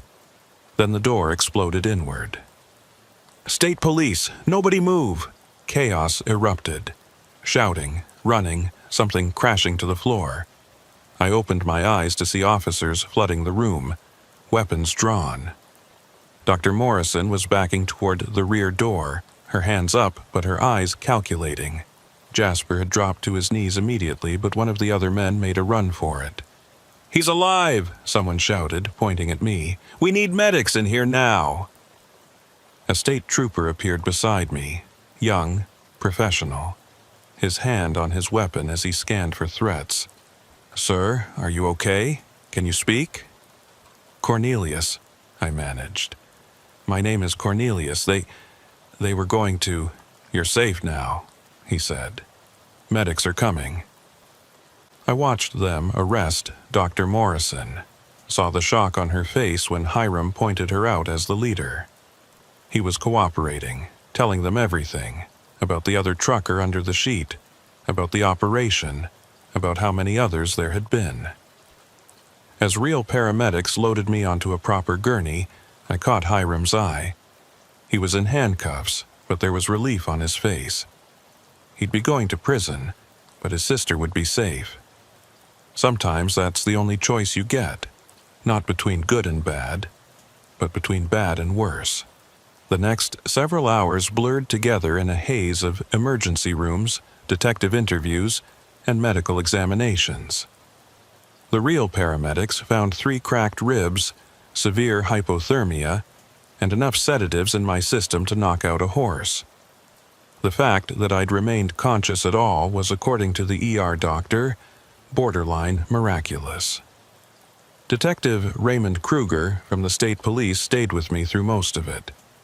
He was a veteran cop, late 50s, with the kind of weathered face that had seen too much but hadn't given up yet. He waited patiently while nurses checked my vitals, then pulled up a chair beside my hospital bed. "Cornelius, I need you to understand something," he said, his voice grave. "What you stumbled into tonight is part of something we've been investigating for 3 years. You're the first survivor who's actually conscious and able to testify." "The first?" I asked, though I already suspected the answer. "We've found 14 bodies in the last 3 years. All truckers, all missing organs. Most were so decomposed by the time we found them that we couldn't determine cause of death. You're the first one we've caught them in the act. 14. 14 drivers who'd never made it home, whose families were probably still wondering what happened. Hiram said they had his sister, I told him, that they forced him to help." Kruger nodded. "We're looking into that. He's cooperating fully, giving us names, locations, everything. Turns out Dr. Morrison, her real name is Dr. Angela Thorne, by the way, has been running this operation across 3 states. She had a legitimate medical license, even worked at Chicago Presbyterian until 2 years ago when she was quietly let go for ethical violations." "And Jasper?" Jasper Whitman, ex-military, dishonorably discharged for black market dealings in Afghanistan. He was their procurer, finding targets, setting traps, doing the dirty work. That ice patch that caused your crash? He spent 2 hours this afternoon spraying water on that exact spot, creating a perfect trap. The calculated nature of it made me sick. While I'd been checking my load, planning my route, these people had been setting up my death trap. The client in Milwaukee they mentioned, I said. We're tracking it down. Hiram gave us a list of regular clients. You'd be horrified how many wealthy people are willing to pay for organs, no questions asked. We're talking state senators, CEOs, people with enough money to bypass the normal transplant lists. A nurse came in to adjust my IV, a real IV this time, with actual saline and antibiotics. I flinched when she approached with the needle, and she gave me a sympathetic look. "It's okay," she said gently. "You're safe here. There's an officer stationed outside your door, and we've got security on high alert." After she left, Kruger continued. "We found something else in that cabin, records going back 5 years. Your company, Cornelius, they were specifically targeting small, independent operations. Drivers who wouldn't have corporate resources looking for them immediately. My dispatcher, already contacted. Your load is being recovered and rerouted. Your truck, well, insurance will handle that.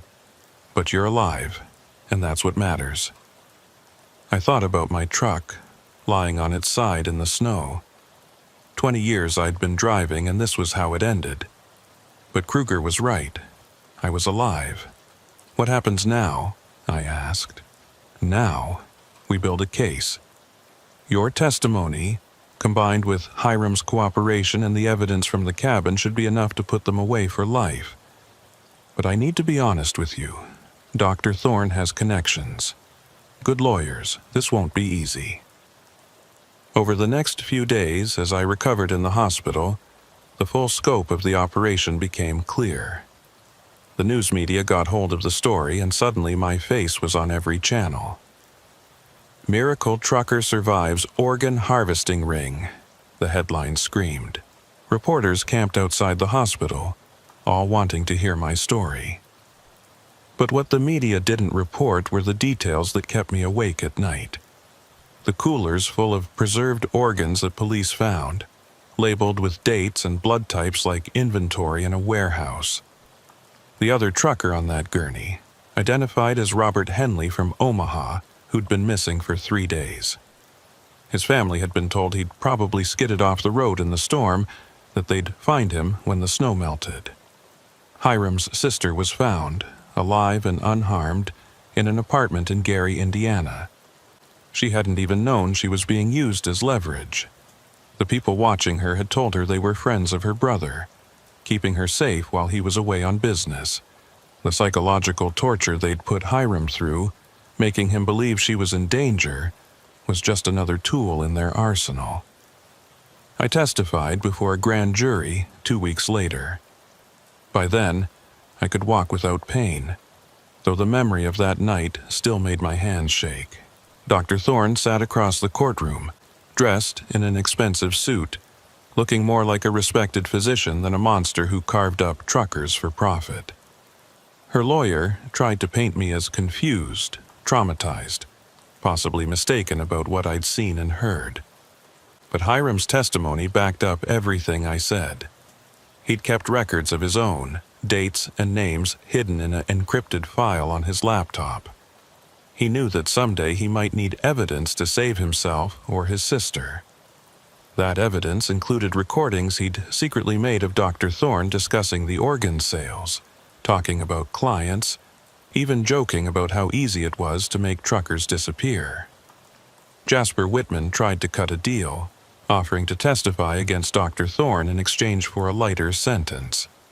But the prosecutor had enough evidence without him. He was looking at life without parole, and he knew it. During the trial, he stared at me with those pale eyes, and I could see him calculating, still looking for an angle. an escape route that didn't exist. The trial lasted 3 weeks. 3 weeks of testimony from forensic experts, other survivors who'd had near misses with the ring, families of victims who finally had answers about what happened to their loved ones. The prosecution presented evidence of a network that stretched from Chicago to Milwaukee to Detroit, with connections to illegal medical facilities that catered to wealthy clients desperate for organs. They showed financial records proving that Dr. Thorne had made over $10 million in 5 years. $10 million from the suffering and death of innocent truckers. She'd bought a house in the Hamptons, a yacht, traveled the world on the blood of working men who just wanted to make an honest living. When the verdict came down, guilty on all counts, I thought I'd feel relief. Instead, I felt empty. Justice had been served, but those 14 truckers were still dead. Their families still had empty chairs at dinner tables. And I still woke up every night in a cold sweat, feeling phantom I-4 needles in my arm, hearing Dr. Thorne's clinical voice discussing my organs like I was cattle. The aftermath was almost as hard as the event itself. I couldn't drive anymore. Every time I got behind the wheel, even of a regular car, I'd have panic attacks. The sound of wind against windows made me think of that blizzard. The smell of antiseptic made me sick. I tried therapy, medication, everything the doctors suggested, but some wounds don't heal clean. My wife, Rachel, tried to be supportive, but she didn't understand why I couldn't just move on. We'd been separated before all this happened, trying to work things out, but the trauma drove the final wedge between us. She filed for divorce 6 months after the trial. I didn't contest it. She deserved better than a husband who woke up screaming and couldn't stand to be touched because it reminded him of gloved hands holding him down. I moved to a small apartment in Fort Wayne, close to my brother Stanley and his family. Stanley ran a hardware store, offered me a job that didn't involve driving. It was honest work, helping customers find the right tools, mixing paint, organizing inventory. Nothing like the open road, but stable, safe. One day, about a year after the incident, a young man came into the store. I recognized him immediately, though he'd changed. Hiram had lost weight, his face gaunt, eyes holding a sadness that probably matched my own. He'd served 8 months in minimum security and was on probation for 5 years. "Cornelius," he said quietly. I wasn't sure if I should come, but I needed to say something. I could have called the police, could have made a scene. Instead, I led him to the break room, poured 2 cups of terrible coffee, and sat down across from him. "I'm sorry," he said, the words tumbling out. "I know it doesn't mean anything, doesn't change anything, but I'm so sorry. I think about that night every day. If I'd been stronger, if I'd gone to the police despite their threats. You saved my life," I told him. "When you pulled that IV, when you gave me the scalpel, you saved my life. I helped put you in that position in the first place. You were trying to save your sister. I can't say I wouldn't have done the same in your position." We talked for an hour. He told me about prison, about the other inmates who'd treated him like a hero for testifying against Dr. Thorne. He told me about his sister, who was in college now, studying to be a social worker. She wanted to help people who'd been victimized, to make some good come from the horror. Before he left, Hiram handed me an envelope. "I know money doesn't fix anything, but this is my first payment. I'm going to send you something every month for the rest of my life. It's not enough, will never be enough, but it's something." I tried to refuse, but he insisted. In the envelope was $200 cash and a note that just said, "Thank you for surviving." I never cashed his money. Every month an envelope would arrive, and I'd add it to a box in my closet. Maybe someday I'd donate it to a trucker's charity or a victim's fund. For now, it was just a reminder that even in the darkest moments, people could choose to do the right thing. The nightmares continued, but they changed over time. Instead of reliving that night in the cabin, I'd dream about the truckers who didn't make it. They'd be sitting in my apartment drinking coffee, talking about their roots, their families, the lives that were stolen from them. Robert Henley was always there. The trucker from that other gurney telling me about his kids, showing me pictures of grandchildren he'd never meet. 3 years have passed now since that night in the blizzard. Dr. Thorne is serving life without parole in a maximum security prison. Jasper Whitman killed himself in his cell 6 months into his sentence, unable to face decades in a cage. The other members of the ring got various sentences, from 10 years to life, depending on their involvement. The trucking industry changed too. Companies started implementing better check-in procedures, GPS tracking that couldn't be spoofed, panic buttons in cabs. The FBI created a task force specifically for crimes targeting long-haul drivers. It was too late for the 14 who died, but maybe it would save others. I still work at Stanley's hardware store, still live in my small apartment. Still wake up some nights feeling the cold of that blizzard, the weight of those hands holding me down. But I also wake up, which is more than those 14 drivers can say. Sometimes customers recognize me from the news coverage, want to shake my hand, call me a hero. I'm not a hero, I'm just a trucker who got lucky, who had one person with a conscience in a room full of monsters. Heroes are the ones who choose to do right even when it costs them everything. That's Hiram, turning evidence against people who threatened his sister. That's Detective Kruger, who spent 3 years chasing shadows to find these killers. That's the families of those 14 truckers, who somehow find the strength to keep going despite their loss. The story should have ended there, with justice served and me trying to rebuild some semblance of a normal life. But evil doesn't always stay buried, and the network Dr. Thorne had built was more extensive than anyone realized. It started with small things, hang-up calls to the hardware store, cars parked across from my apartment for hours with tinted windows, mail that had clearly been opened and resealed. I told myself I was being paranoid, that the trauma was making me see threats that weren't there. But when Stanley mentioned that someone had been asking about me, a well-dressed woman claiming to be a journalist but refusing to leave contact information, I knew my instincts were right. The 4th winter after the incident, almost to the day, I got a call that changed everything. It was Detective Kruger, and he sounded tired, worried. "Cornelius, I need you to listen carefully. Dr. Thorne was killed in prison yesterday." "Good," I said, and meant it. "No, you don't understand. She was killed by another inmate who claims someone paid him to do it. Someone on the outside wanted her silenced. Why would? Because she was about to testify in a new case. The feds found evidence of another ring, bigger than hers, operating out of Canada. She was going to trade information for a transfer to minimum security. Now she's dead, and our only lead is gone." I felt the familiar cold creeping up my spine. What does this have to do with me? Her lawyer had a visitor the day before she died. Security footage showed a man we couldn't identify, but he left something behind, a partial fingerprint on the sign-in sheet. We ran it through every database we had and got nothing. Then Hiram called me. "Hiram?" He saw the security footage on the news. Says he recognizes the man from the cabin that night. Someone he only saw once in the background, but memorable because of his eyes.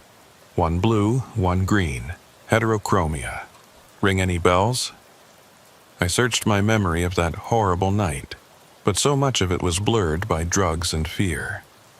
No, I don't remember anyone like that. Well, he apparently remembers you. Hiram says this man was asking Dr. Thorne about you specifically that night. What you'd seen, what you'd heard, what you might have overheard about their connections. But I testified to everything I knew. Maybe. Or maybe you know something you don't realize you know. Either way, we think you might be in danger. I'm sending a patrol car to your apartment. But by the time the patrol car arrived, I was already gone. Call it trucker's instinct or just paranoia finally paying off, but I'd packed a go bag the moment Kruger mentioned the heterochromia. I went out to the back window, down the fire escape, and disappeared into the Fort Wayne night. I couldn't go to Stanley. I wouldn't put his family in danger. Couldn't go to any friends for the same reason. So I did what I'd done for 20 years. I got on the road. Not in a truck this time, but in a beat-up Honda Civic I bought with cash from a guy selling it in a grocery store parking lot. For 3 days, I drove aimlessly, staying in cash-only motels, keeping my head down. I was at a truck stop near Toledo, buying coffee and trying to figure out my next move, when I saw him. Or rather, I saw his eyes in the security mirror above the register, one blue, one green, watching me from the coffee station. He was tall, thin, wearing an expensive suit that looked out of place among the truckers and travelers. When our eyes met in the mirror, he smiled and raised his coffee cup in a mock toast. I left my coffee on the counter and walked quickly but calmly toward the exit. He followed, not rushing, maintaining that same easy smile. In the parking lot, I broke into a run toward my car, but he called out, "Cornelius, let's talk. I have a proposition." I stopped, turned. He was standing by a black Mercedes, hands visible, clearly unarmed. Up close, those mismatched eyes were even more unsettling. "5 minutes," he said. "That's all I ask. Then you can run, call the police, whatever makes you feel safe. Talk from there," I said, keeping my distance. "My name is Victor Keene. I represent certain interests that were inconvenienced by Dr. Thorne's operation.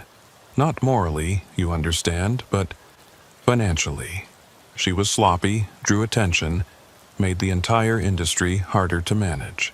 "Industry? You mean murdering truckers for their organs?" "I mean providing life-saving medical services to those who can afford them. But let's not debate ethics. I'm here to offer you something Dr. Thorne never could. Complete safety. In exchange for what? Silence. Complete and total silence. You've testified, justice was served, story over. But if more investigations happen, if more questions get asked, if you cooperate with this new Canadian inquiry, well, that would be problematic." "You're threatening me." "No, I'm offering you a business arrangement. $1 million deposited in any account you specify in exchange for your permanent relocation and silence.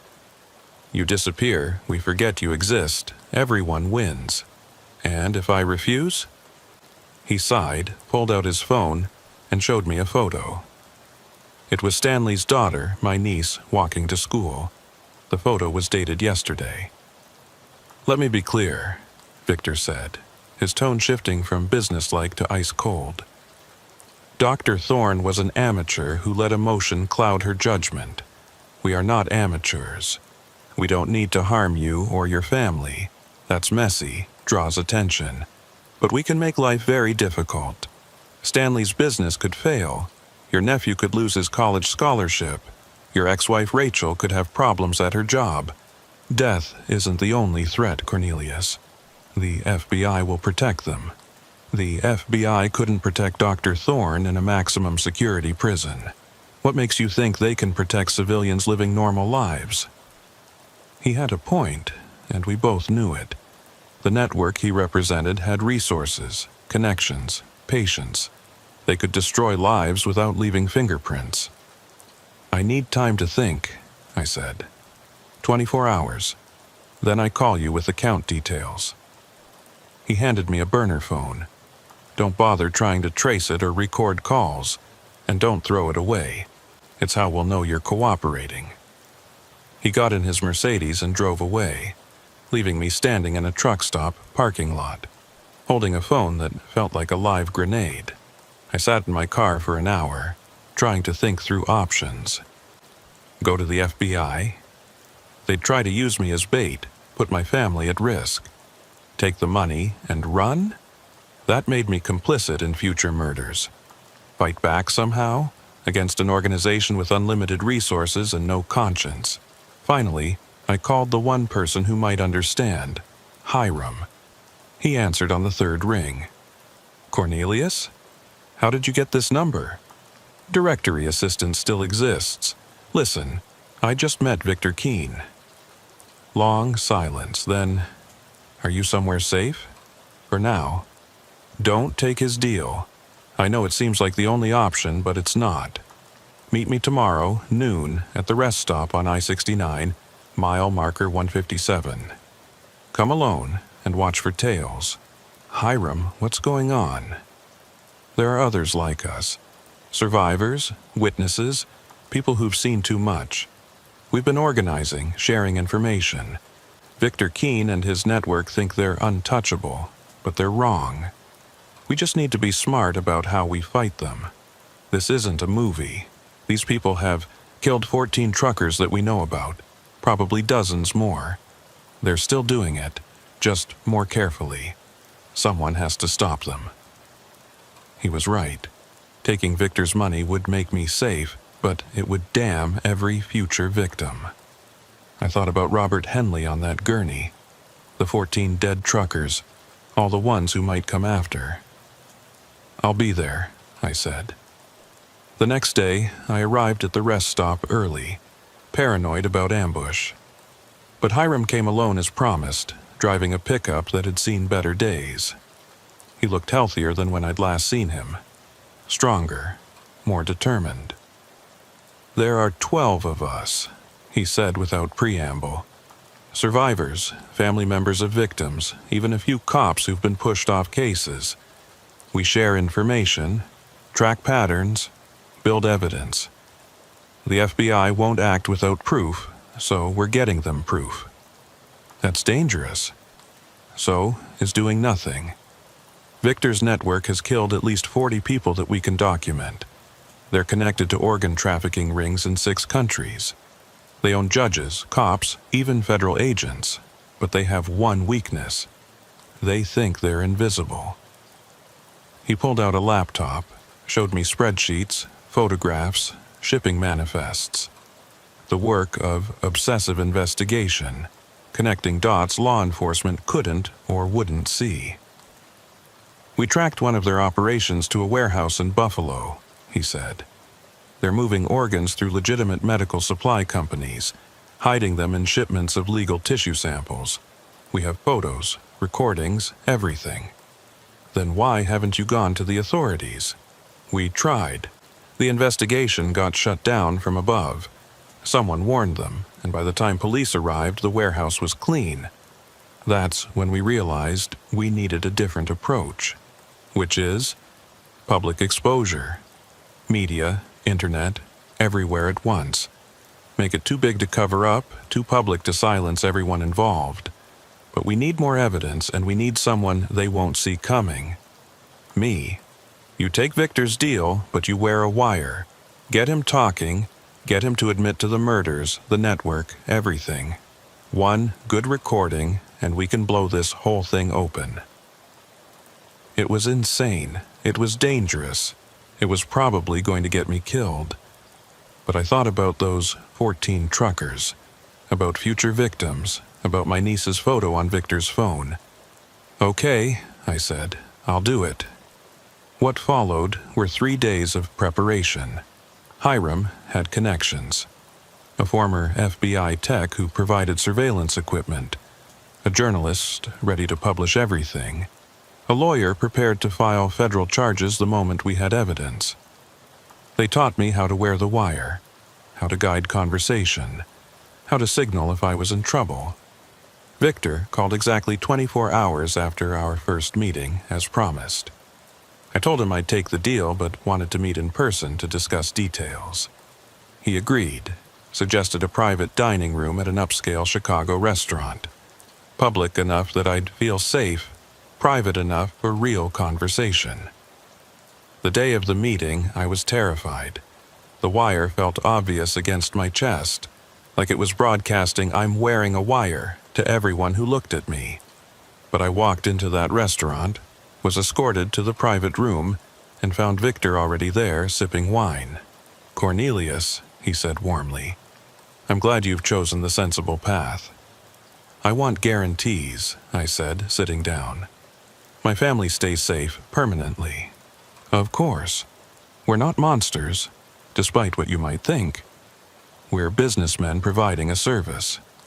A service that kills innocent people." He sighed. "The truckers. Yes, that was regrettable. Dr. Thorne's methods were crude, wasteful. We've since refined our approach." "Refined how?" "We no longer target healthy individuals. Instead, we've developed relationships with hospices, terminal wards, places where death is already imminent. Much cleaner, more ethical even. You're still trafficking organs. We're saving lives. The wealthy deserve health care too, don't they? Why should they die waiting on lists when organs are available? Because you're murdering people to get them. We're past tense. As I said, we've evolved." He poured me wine, which I didn't touch. "The truckers were Dr. Thorne's project. Unsanctioned, I might add. When we discovered what she was doing, we were appalled." "So appalled, you let her continue for 5 years?" "We didn't know the full extent until your testimony. Once we did, we took action." "You had her killed." He smiled. "She had many enemies in prison. Who's to say which one finally acted? You're admitting to murder. I'm admitting to nothing. I'm simply observing that violent criminals often meet violent ends." I was getting frustrated. He was too careful, too practiced. I needed him to be more explicit. "What about the others? The 14 truckers who died?" 15, actually. The authorities never found Mitchell Flores. He's still listed as missing, but Dr. Thorne's records were quite clear about his fate. 15. There was another victim no one knew about. "Where's his body?" "Who knows? Dr. Thorne wasn't meticulous about disposal. Probably in a landfill somewhere or dissolved in acid. She had methods. And you knew about these methods. Everyone in our industry knew Dr. Thorne was reckless. But she produced results, quality organs that saved lives. Sometimes in business you overlook personality flaws for productivity." "Personality flaws?" "She was a serial killer. She was a surgeon who found an innovative supply chain. Crude, yes. Immoral, perhaps. But innovative." I felt sick, but I pressed on. "And now? How do you get organs now?" "As I said, terminal patients. Natural deaths. Paperwork that's perhaps not entirely legitimate, but harm-free. No more truckers, Cornelius. That pipeline is closed. Because of me. Because of you. Which is why this $1 million is really a bargain for us. Your silence ensures no further investigations into past indiscretions. And if I hadn't agreed..." He leaned back, studied me with those mismatched eyes. "Then you'd have had an accident. Nothing dramatic. Heart attack, perhaps. Stroke. Something that wouldn't raise questions. We have compounds that mimic natural causes perfectly." There it was. Admission of potential murder. But I needed more. "Like what you did to the truckers." "No, they needed to be fresh for harvesting. Quick sedation, then surgical extraction while the heart still pumped. Your death would have been gentler. A courtesy for the trouble you've caused us." How thoughtful. "We're not sadists, Cornelius, we're pragmatists. The truckers felt no pain. Dr. Thorne insisted on that, sedated fully before the procedures began." "Procedures? You mean cutting them open while they were still alive?" "Technically alive. Brain dead from the sedatives, but the organs remained viable. It's actually quite fascinating from a medical perspective. It's murder. It's commerce, supply and demand. Those truckers' organs saved dozens of lives. Wealthy lives, yes, but still human beings who would have died otherwise. I wanted to reach across the table and strangle him, but I forced myself to stay calm. The wire was getting everything. How many others are involved, this network of yours? Enough. Doctors, lawyers, politicians. People you'd recognize if I named them. That's why fighting us is futile, Cornelius. We're not some criminal gang. We're integrated into the fabric of society itself. The FBI will find you eventually. The FBI employs us. 3 of our clients are senior agents whose children needed organs. They're quite grateful for our services. My blood went cold. If he was telling the truth, the corruption went higher than anyone imagined. So, what now? I asked. I take your money and disappear? Exactly. We've prepared new identification, a complete history, even a job if you want it. You'll cease to be Cornelius, become someone else entirely, someone with no connection to trucking or organ harvesting or anything unpleasant. And my family will prosper. Stanley's hardware store will suddenly get a contract with a major chain. Your nephew's scholarship will be expanded. Your ex-wife will receive a promotion. Everyone wins, except the next victims. There won't be any next victims. I told you, we've evolved past such crude methods. I don't believe you. He shrugged. Belief isn't required. Only silence. He pulled out a tablet, showed me bank accounts, transfer authorizations, all ready to execute. $1 million waiting for my agreement. I need a guarantee, I said, written, signed, legally binding. You want a contract for illegal activity? I want insurance. Something that ensures you keep your word, he laughed. Very well. I'll have our lawyers draft something. Carefully worded, of course, but sufficient for your needs. He stood up. We'll meet again tomorrow, same place, to finalize everything. After he left, I sat in that private dining room for 10 minutes, afraid to move. Afraid the wire would somehow reveal itself retroactively.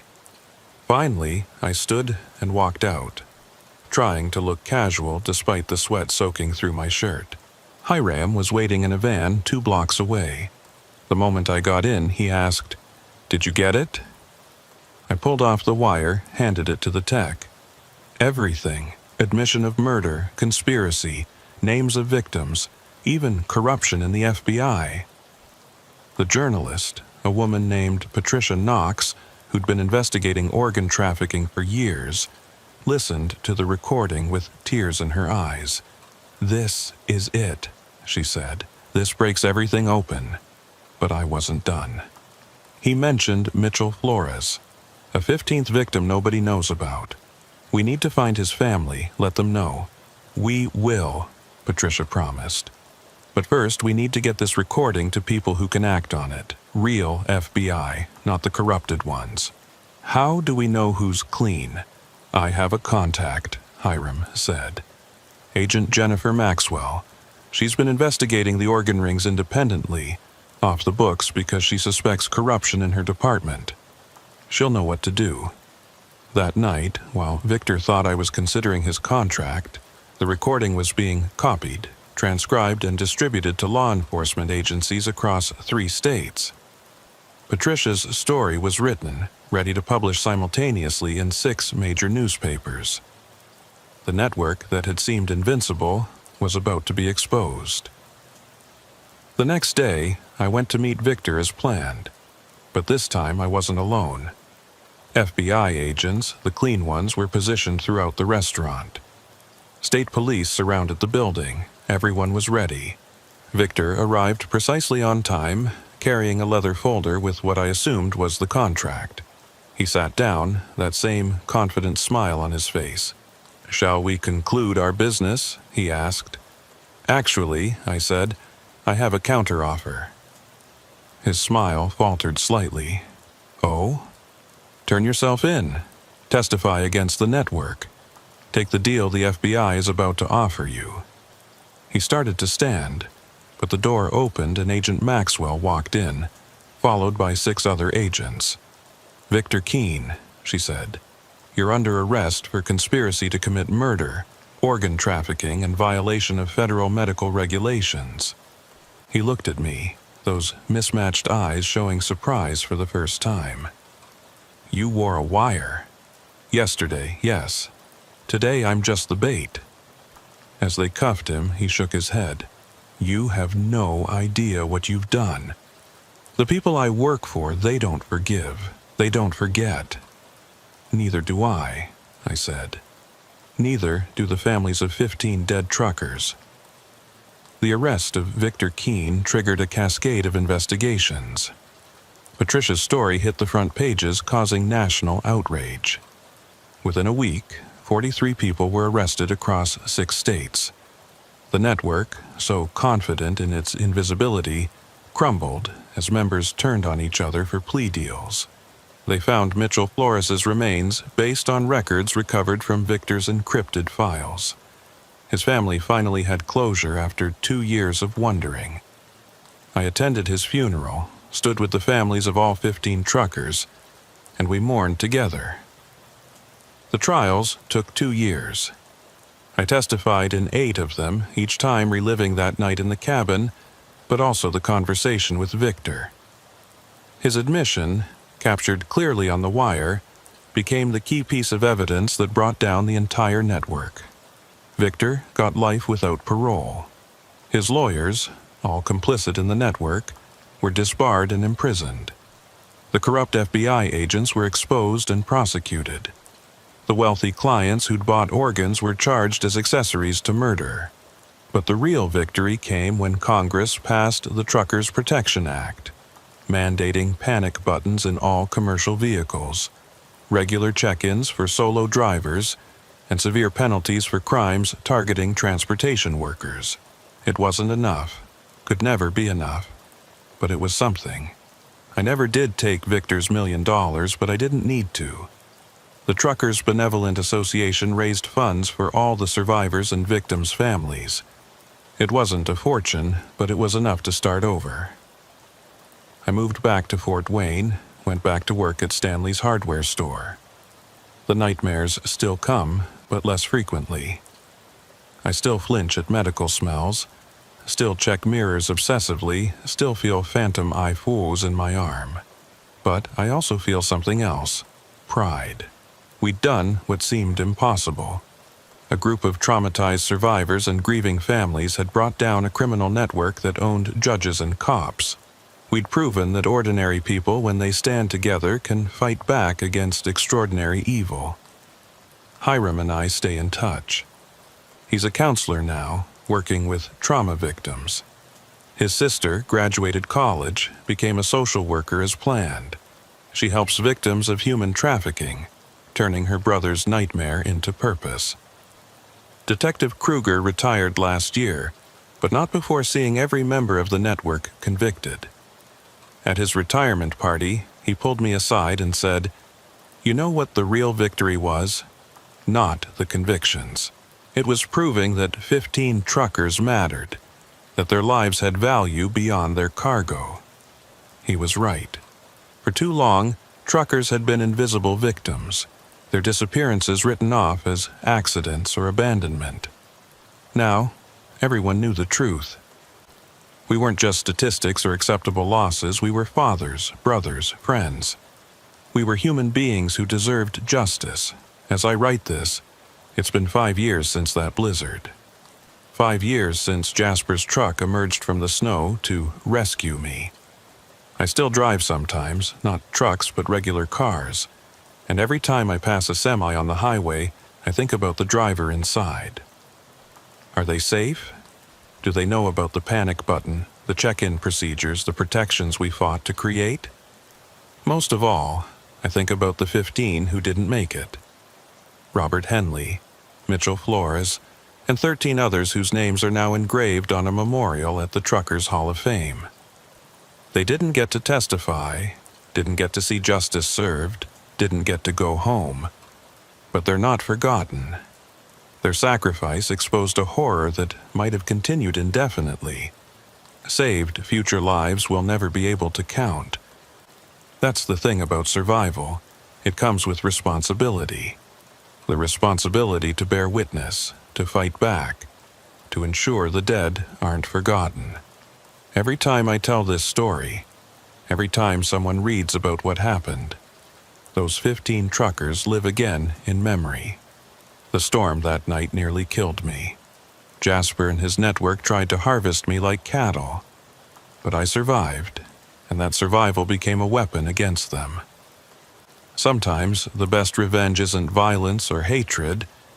It's simply refusing to die, refusing to be silenced, refusing to let evil win.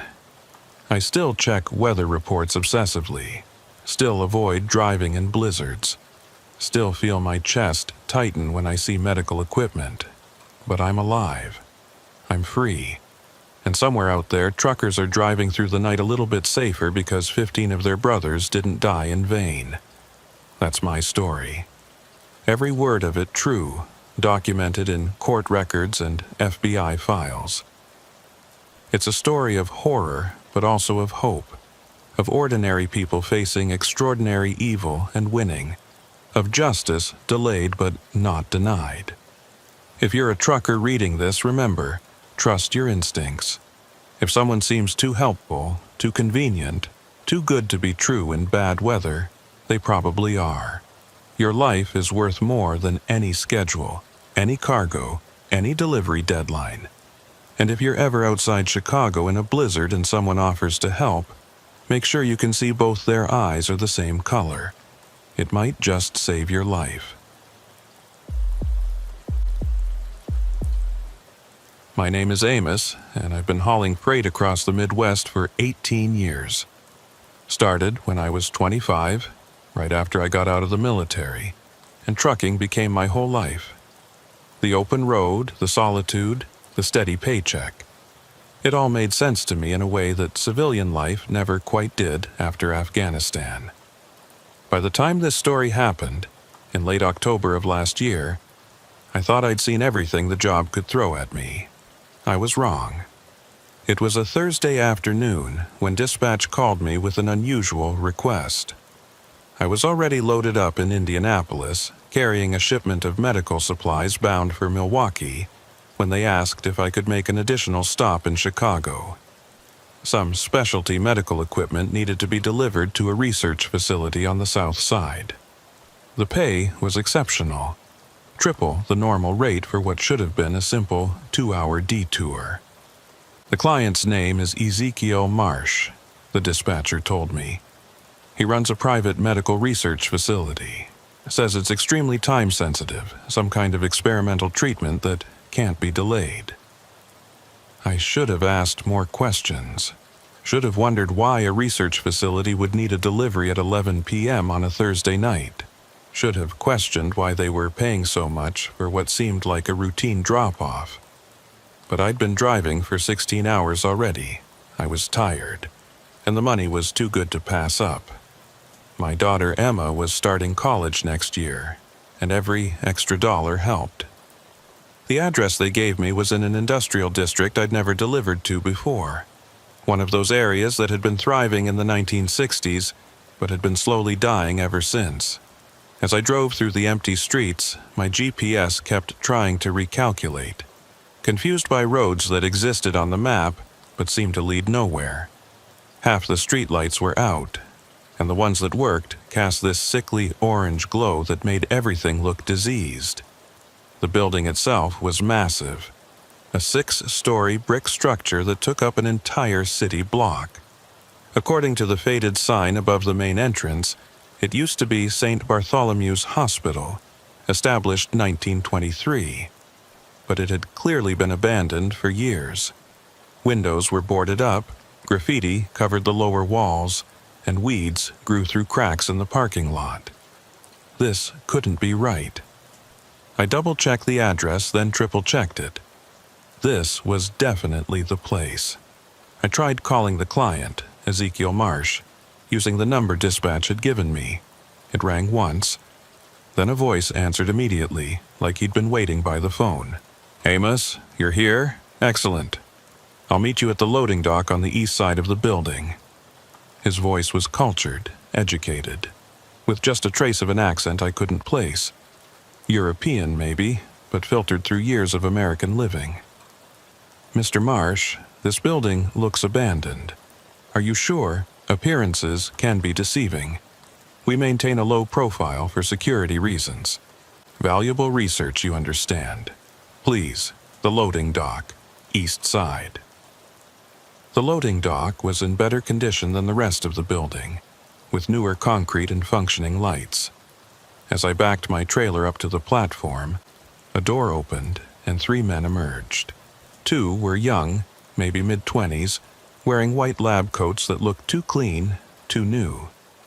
The third was older, probably 60, with silver hair and piercing gray eyes. He walked with the confidence of someone used to being obeyed. "Mr. Amos," he said, extending his hand. "Ezekiel Marsh, thank you for accommodating our unusual schedule." His handshake was firm but cold, his skin surprisingly soft for someone his age. Up close, I noticed his lab coat had small dark stains on the sleeves, the kind that looked like old blood that hadn't quite washed out. "Where do you want the equipment?" I asked, trying to keep things professional despite my growing unease. "We'll handle the unloading.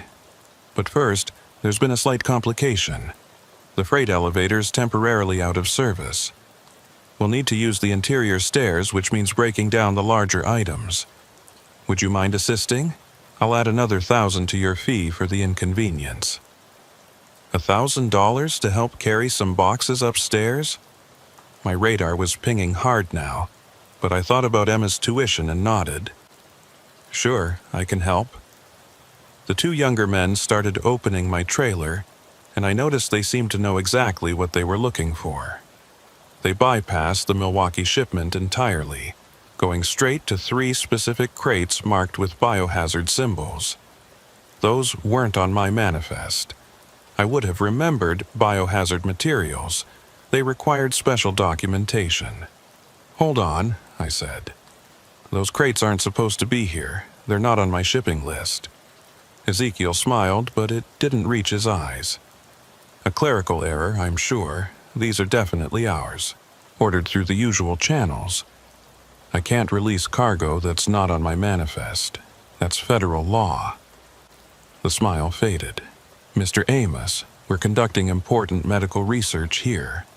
Life-saving research. Surely a small bureaucratic hiccup shouldn't prevent sick people from receiving treatment. I need to call dispatch." "There's no cell service in this area," one of the younger men said quickly. Too quickly. Something about the old building materials interfering with signals. I pulled out my phone.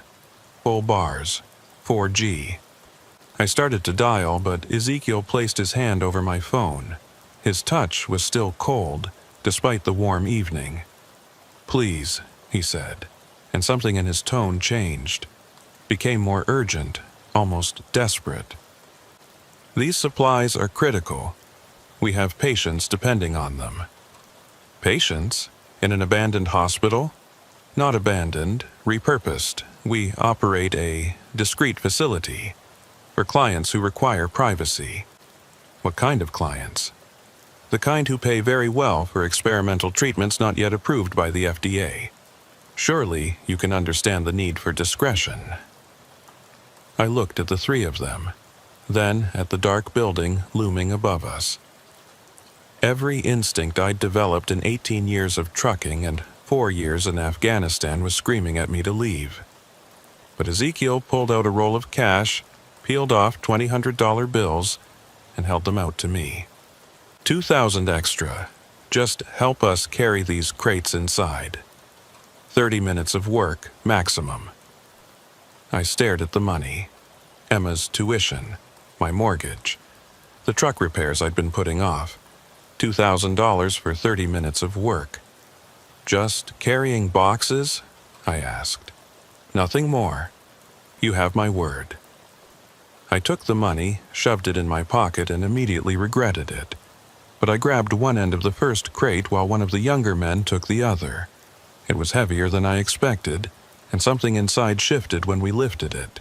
Not like solid equipment shifting, more like liquid, or something semi-solid. We carried it through the loading dock door into a hallway that didn't match the building's exterior at all. While outside looked abandoned, inside was clean, well lit, with fresh paint on the walls and new fluorescent fixtures overhead. The air smelled of disinfectant and something else, something organic and unpleasant underneath the chemical smell. "This way," Ezekiel said, leading us down the hallway.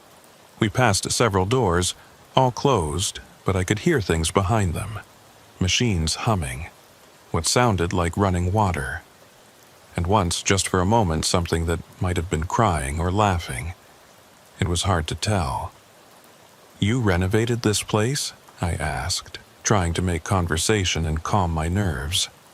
"Partially," Ezekiel replied. "We maintain the exterior's appearance to avoid unwanted attention. The interior, however, has been fully modernized for our needs." We reached a freight elevator that was clearly not out of service.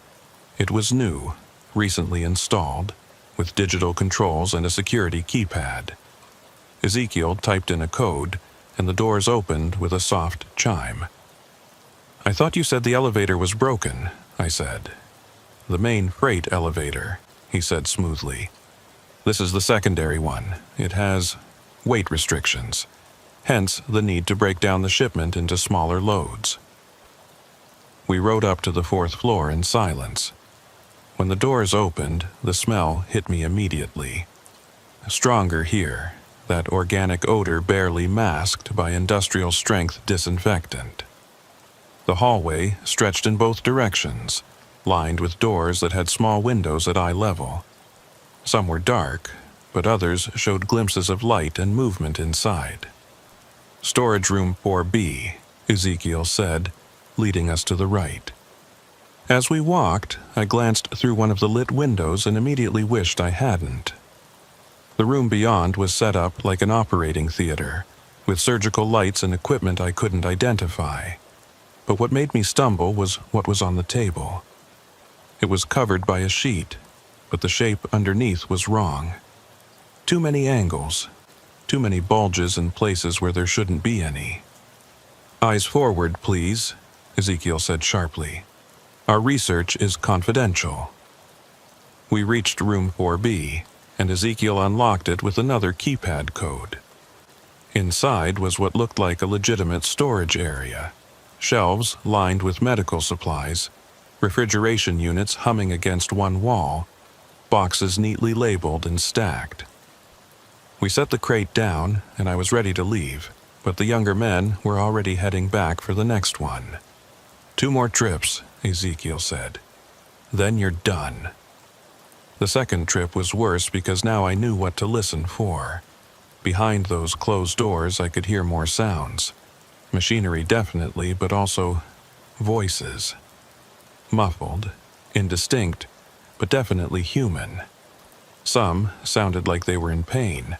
Others were having conversations, though I couldn't make out the words. And from somewhere deeper in the building came a rhythmic pounding, like someone banging on a door. "Quite an operation you have here," I said, fishing for information. "We're proud of our work," Ezekiel replied. "We're pushing the boundaries of medical science. Treatments that were thought impossible just years ago are now within reach." "What kind of treatments?" "Gene therapy, organ regeneration, life extension. The future of medicine is being written in buildings like this, Mr. Amos, away from the suffocating regulations and ethical hand-wringing of traditional institutions." We deposited the second crate and headed back for the third. By now, my nerves were completely shot. I just wanted to get the last crate delivered and get out of there. But as we were loading it onto a hand truck at the loading dock, I heard something that made my blood freeze. A voice coming from inside the crate itself. Muffled, weak, but definitely human. "Please, someone, help me." I dropped my end of the crate immediately and it hit the ground with a crash. The two younger men exchanged panicked looks, and Ezekiel's face went from friendly to furious in an instant. "What's in this crate?" I demanded, backing away. "Nothing that concerns you," Ezekiel said, his voice ice cold now. "You've been paid. Complete the delivery. There's someone in there. You're mistaken. The contents shifted, that's all. Sometimes the preservation fluids can create air pockets that sound like preservation fluids. What the hell are you preserving?" The voice came again, louder this time. "Help! Can anyone hear me? Please!" It was a man's voice, terrified, desperate.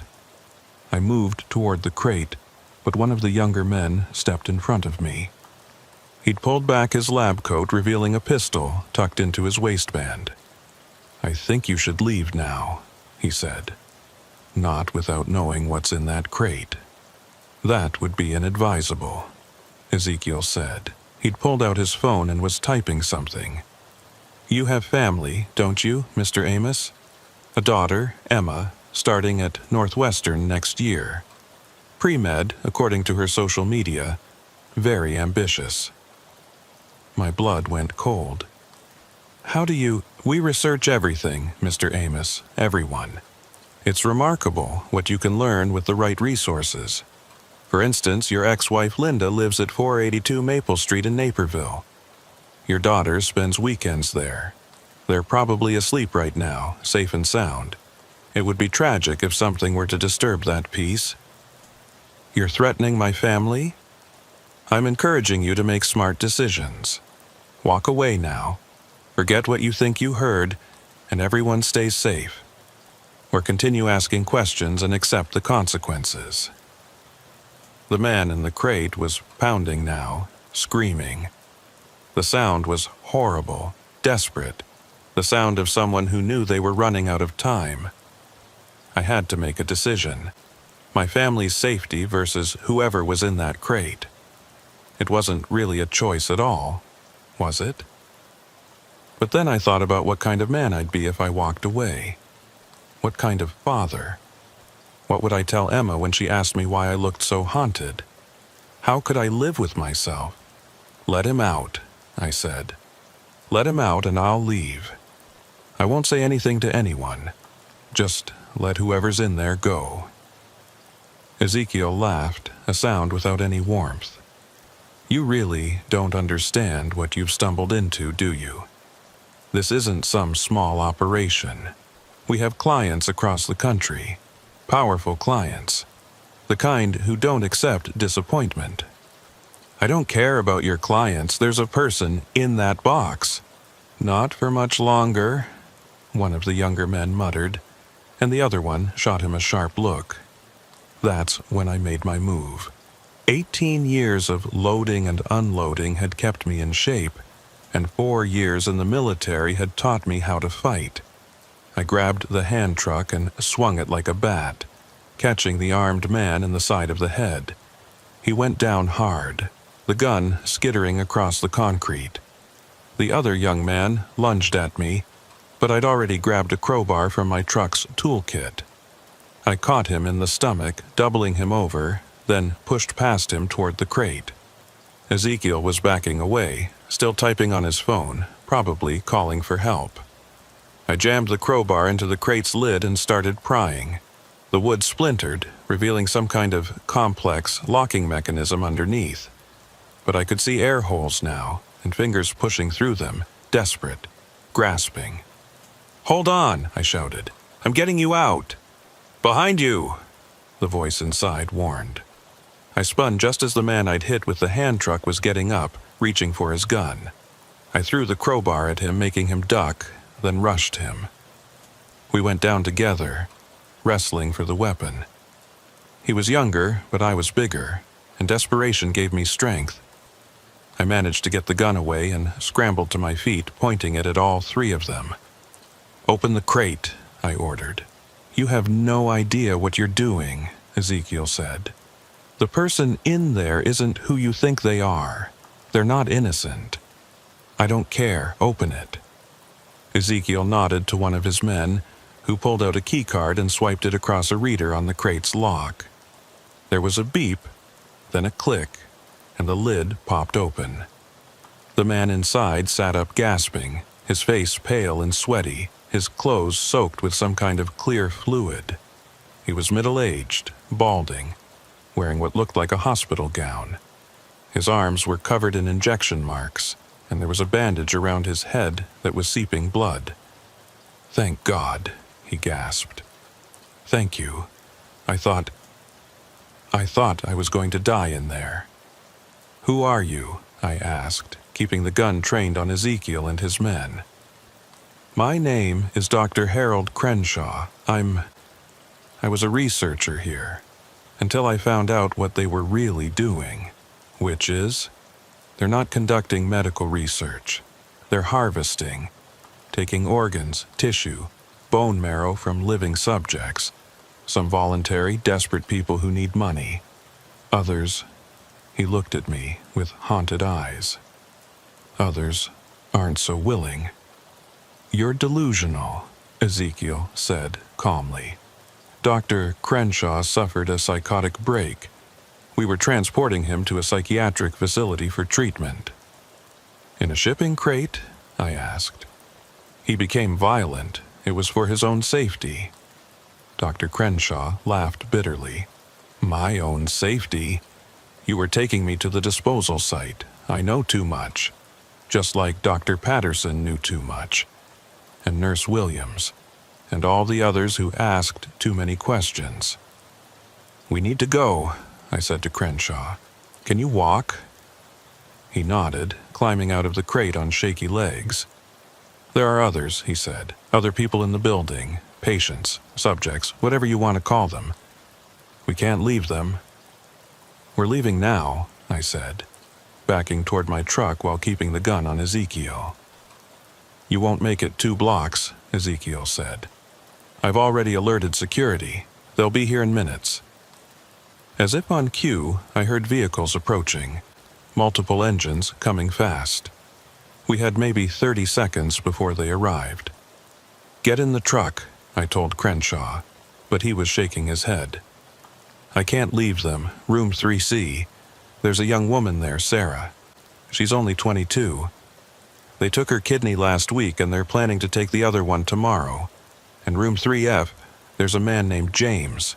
They've been draining his bone marrow for months. We can't save everyone," I said, pulling him toward the truck. "We need to get out and call the police." "The police won't come," Ezekiel said, with that cold smile. "We have arrangements, understandings. You'd be surprised how many people benefit from our work." The vehicles were getting closer. I could see headlights now, 3 sets, converging on the loading dock. We were out of time. I made a split-second decision that probably saved our lives. Instead of trying to run to my truck, which was blocked in by the approaching vehicles, I grabbed Dr. Crenshaw and pulled him back into the building. Ezekiel's eyes widened in surprise. "Lock it down!" he shouted to his men. But we were already through the door, running down that too-clean hallway. Behind us, I heard Ezekiel yelling orders, feet pounding on concrete, radios crackling. The building that had seemed so quiet and controlled was suddenly alive with activity. Doors were opening, voices shouting, alarms beginning to wail. "This way," Crenshaw gasped, pulling me left at an intersection. "There's another exit through the old emergency room." We ran past more doors with those little windows, and now faces were pressed against them. Some looked desperate, others resigned. A few seemed barely conscious. How many people were being held here? "We have to help them," Crenshaw said again. "We help them by getting out and bringing real cops," I replied, though the image of those faces would haunt me forever. We burst through a set of double doors into what had once been the hospital's emergency room. It was mostly stripped now, just empty beds and broken equipment pushed against the walls. But there was an exit sign glowing above a door on the far side. That's when someone stepped out from behind an overturned gurney. Not one of Ezekiel's lab-coated assistants, but a massive man in security gear, carrying what looked like a tactical shotgun. His name tag read, Obadiah. "Mr. Marsh wants you to return to the loading dock," he said, his voice surprisingly soft for such a large man. "Both of you." I still had the pistol I'd taken, and I raised it, though my hands were shaking. "We're leaving." Obadiah shook his head slowly. "No, sir, you're not. That pistol has no bullets. Mr. Jonas never keeps it loaded. Too much liability, he says." My heart sank. I pulled the trigger anyway. Click, empty. "Now," Obadiah continued, "you can come quietly, or I can make you come. Mr. Marsh prefers the first option. Less mess." "You know what they're doing here?" I asked. "You know they're killing people." "I know they're paying me very well not to ask questions," Obadiah replied. "Been doing that for 3 years now.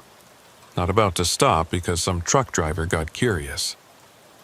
Dr. Crenshaw stepped forward. "Obadiah, you helped me with my research when I first started. Remember? We talked about your daughter, how she wants to be a doctor someday. Is this the kind of medicine you want her practicing?" Something flickered in Obadiah's eyes. Doubt, maybe, or shame. But he steadied the shotgun. "My daughter's medical school isn't going to pay for itself, Doc. I'm sorry about this, I really am, but you should have stayed quiet like the rest of us." That's when we heard the screaming. Not from behind us, but from somewhere above. A woman's voice, terrified and in pain. It went on for maybe 10 seconds, then cut off abruptly. "Room 3C, Crenshaw whispered. "They're taking her other kidney. They moved up the schedule because of us." Obadiah's jaw tightened, but he didn't lower the gun. "Not my problem." "It's everyone's problem," I shouted. "How can you stand there and—" The lights went out. For a moment, there was absolute darkness. Then, emergency lighting kicked in, bathing everything in a red glow that made the abandoned ER look like something out of a nightmare. "What the hell?" Obadiah muttered, reaching for his radio. A voice came over the building's intercom system, but it wasn't Ezekiel. It was younger, female, and furious. "This is Dr. Patricia Vance. I've disabled the main power grid and locked down all security systems. The police have been called. The real police, not your paid-off contacts. FBI, too. You have 5 minutes before they arrive." Ezekiel's voice crackled over Obadiah's radio. "Code Black. All security to the server room. Protect the data at all costs." Obadiah looked torn, glancing between us and the door. The radio squawked again. "Obadiah, where are you? We need you at the servers now." "Go," I said. "Stop them from destroying evidence. Maybe it'll count for something when the cops get here." He stared at me for a long moment, then lowered the shotgun. "4th floor," he said quietly. "Room 4J. That's where they keep the kids." "Kids?" My blood went cold. "Runaways mostly, nobody to miss them." He looked sick saying it. I never went in there, couldn't, but I knew. He turned and ran toward the stairwell, either to help Ezekiel or to stop him, I couldn't tell. "We have to get them," Crenshaw said immediately. "The cops will be here in 5 minutes. Ezekiel will kill them all before then, destroy all the evidence, including the witnesses." He was right. I could already smell smoke coming from somewhere above. They were burning documents, probably destroying hard drives, eliminating any trace of what they'd done. And if they were willing to kill evidence— "Let's go," I said. We ran for the stairs, taking them 2 at a time. The 2nd floor was chaos. People in lab coats running with boxes of files, security guards shouting orders, smoke beginning to fill the hallways. Nobody paid attention to us in the confusion. The third floor was worse. Some of the doors were open now, and patients were stumbling out. Men and women in hospital gowns, some with fresh surgical scars, others barely able to walk. They looked confused, terrified, lost. "Emergency exit is that way," Crenshaw shouted to them, pointing toward the far end of the hall. "Get out now!" Some listened and ran. Others seemed too traumatized or drugged to understand. We couldn't save them all. We had to focus on the kids. The fourth floor was eerily quiet compared to the chaos below. The smoke was thicker here, and I could see flames flickering through some doorways. They were destroying everything. Room 4J was at the end of the hall. The door was locked, but I still had the empty pistol, and I used it to smash the lock mechanism. The door swung open, revealing a scene that still appears in my nightmares. 6 kids, ranging from maybe 10 to 16, all in hospital beds. IV lines in their arms, monitoring equipment beeping steadily. They were unconscious or sedated, I couldn't tell which. Charts at the foot of each bed listed blood types, tissue compatibility markers, and scheduled procedures. "Help me disconnect them," Crenshaw said, already moving to the nearest bed. It was a girl, maybe 13, with dark hair and a pale face. As he removed her IV, her eyes fluttered open. "Are you my doctor?" she asked groggily. "I'm getting you out of here," he said. "Can you walk?" She tried to sit up, wobbled, then nodded. "I think so." We worked quickly, disconnecting IVs, helping kids sit up, supporting those who could barely stand. One boy, probably 15, was more alert than the others. "Are you cops?" he asked. "No, but they're coming," I said. "We need to get you all out before—" The door slammed shut behind us. Ezekiel stood there with 2 security guards, and this time their guns were definitely loaded. "I'm disappointed, Mr. Amos," he said. "You could have walked away, now you're going to disappear, just like Dr. Crenshaw was supposed to." "The FBI is coming," I said, trying to sound more confident than I felt. "No, they're not. Dr. Vance's little stunt was impressive, but we have protocols for such situations." The calls were intercepted, redirected. A hazmat team will arrive shortly. Our hazmat team. They'll find a terrible chemical spill, no survivors, and the building will be condemned and demolished within the week. You're insane. I'm practical. Do you know how much a young, healthy heart is worth on the black market? A liver, kidneys? These children are worth millions, and their absence won't even be noticed. They're nobody. Runaways, drug addicts, throwaways. "They're kids," I shouted. "They're inventory," he corrected coldly. "And you're disrupting my supply chain." One of the kids, the alert boy, suddenly spoke up. "I'm not nobody. My name is Michael Torres. I'm from Cicero.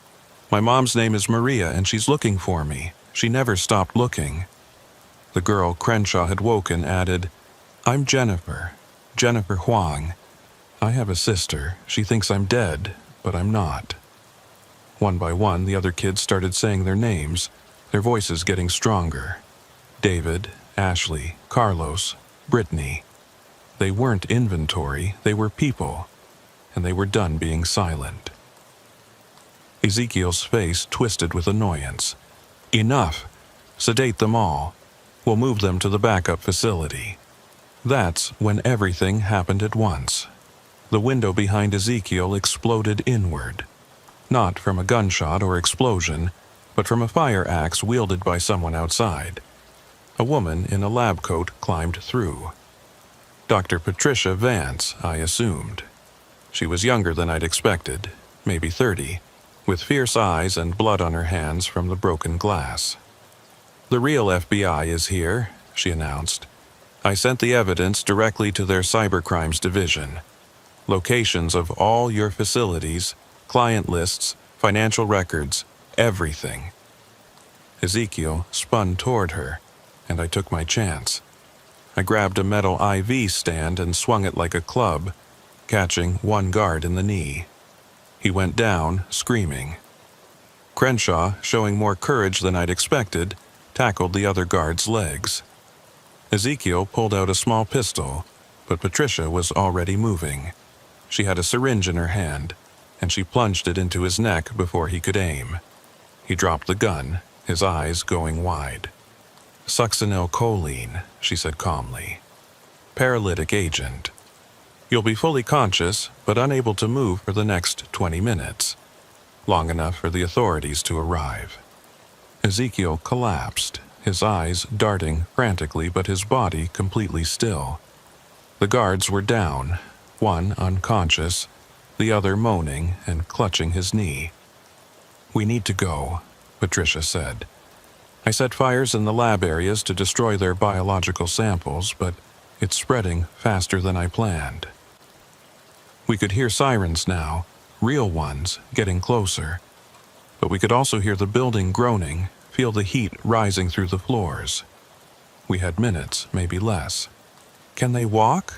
Patricia asked, looking at the kids. "We'll carry them if we have to," I said. We made a strange procession, 3 adults supporting 6 barely conscious kids, making our way through smoke-filled hallways.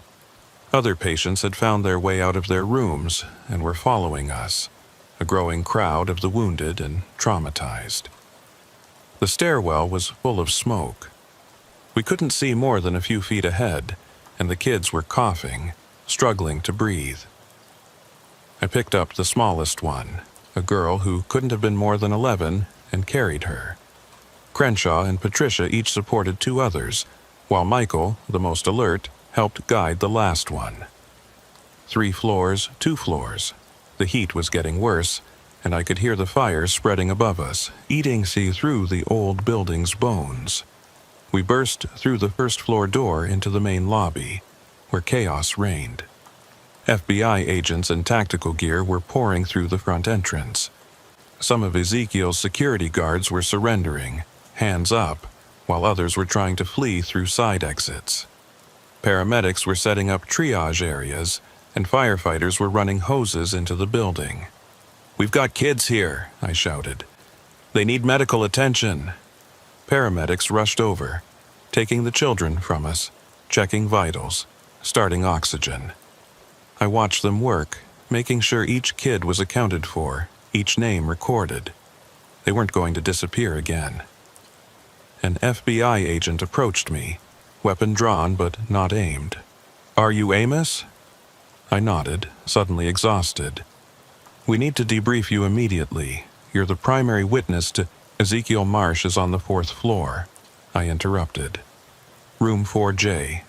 He's paralyzed but conscious. Don't let him die. He needs to answer for this." The agent spoke into his radio, sending a team up. Then he looked at me more carefully. "You're the truck driver, the one who called this in?" "I didn't call anything in. That was her." I pointed to Patricia, who was being checked by paramedics for cuts from the window glass. "But you rescued the children." "We all did. Crenshaw, Patricia, even one of the security guards told us where they were." The agent nodded, making notes. "We're going to need detailed statements from all of you. This is bigger than we thought. Dr. Vance's data dump shows facilities in 12 states. 12 states. How many buildings like this? How many kids? How many desperate people carved up for parts?" I sat down on the curb outside, watching the building burn. The fire department was trying to control it, but the old structure was going up fast. Whatever evidence was still inside was being destroyed, but Patricia had saved the digital records. That would have to be enough. Michael Torres, the boy who'd spoken up, was on a gurney nearby. He caught my eye and nodded just once. A thank you, maybe. Or just acknowledgement that we'd both survived something horrible. My phone buzzed. Multiple missed calls from dispatch, from my ex-wife, from Emma. Word was already spreading. I called Emma first.